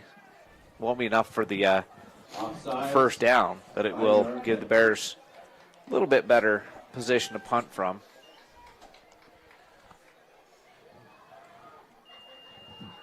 As we are at 2:08 left in this one. So Wiscombe will now get this away from about his own 25 instead of his own 20. Here's the snap. It's high, but he gets it down. Good kick, end over end. And it's going to take a Bear Lake bounce. Great bounce. And it's going to be down to the 25-yard line. So a good kick by Wiscombe down at the 25. 1st and 10 for the Broncos. So Jackson will take over at their own 25-yard line with a 45-7 lead and 1:57 left on the clock. I'm guessing they put their knee down a couple times and end this one and go home with the big win. The Bears will fall to 0-4 on the season. Next week, no rest for the weary. They go to Rich the across the state line rivals, Rich County, the closest school to Bear Lake as far as the people who live close to us. The Soda Springs School is closer, but the people that go to Rich High School just live across the border. A lot of these kids work with all summer, go to church with the kids they'll be playing next Friday night at Rich. And the Jackson Bronx will take a knee. Clock is running, and the Bronx will take a knee a couple more times. Bear Lake won't take a timeout. Then this game will end with the final score of 45-7. The Bears took the opening kickoff down the field for a touchdown and took the 7-0 lead, and it was all Jackson after that. The very next play on the kickoff, the Bronx returned it 90 yards for a touchdown of their own, tied it up at 7, and then went on and will win this one by a final score of 45-7. Last thoughts as we run the clock out here, guys. Nate. I honestly don't know. There was nothing going through my brain at the current moment in time, so thanks for throwing that over to me. But tough loss for this team. A lot to learn from this, but I do think that first drive showed a little bit of promise for this team. I think if they can sustain multiple drives like that going into the future, I think this team will be successful. Really decent showing for Dax Perkins, considering it's his first game as a varsity starter. So I think, honestly, even though things did not go Bear Lake's way tonight, overall, still a decent showing, at least offensively. Okay. Sam. I think I agree with Nate. That first drive definitely was something to, I guess, consider. Or hang your hat on? Hang your hat on for sure. Young. Yes, a lot of youth. Some injuries have really bitten this Bear Lake team. You lose Peyton Bruce off your offensive line, and you lose Jack Hume. I will full credit, though. I agree with you, Nate. Full credit to Dax Perkins. Just a sophomore getting his first varsity start, replacing his injured teammate, and actually had a pretty good game. Yeah, it's a tough spot to be put into, Jared. I mean, you're coming in. You've got JV action, but JV and varsity obviously two separate things. So to come out here with as little varsity experience as he had, and really limit his mistakes. Other than the one interception, you can't really say anything went negatively. He handled the situation fairly well, all things considered, and I think. Moral victories are always a tough thing because, it's kind of a bittersweet thing and it's not really the easiest to swallow sometimes. With that being said, I think he showed a lot of heart tonight on the offensive side of the ball. Agreed. So we got to name a player of the game. We got a couple of options.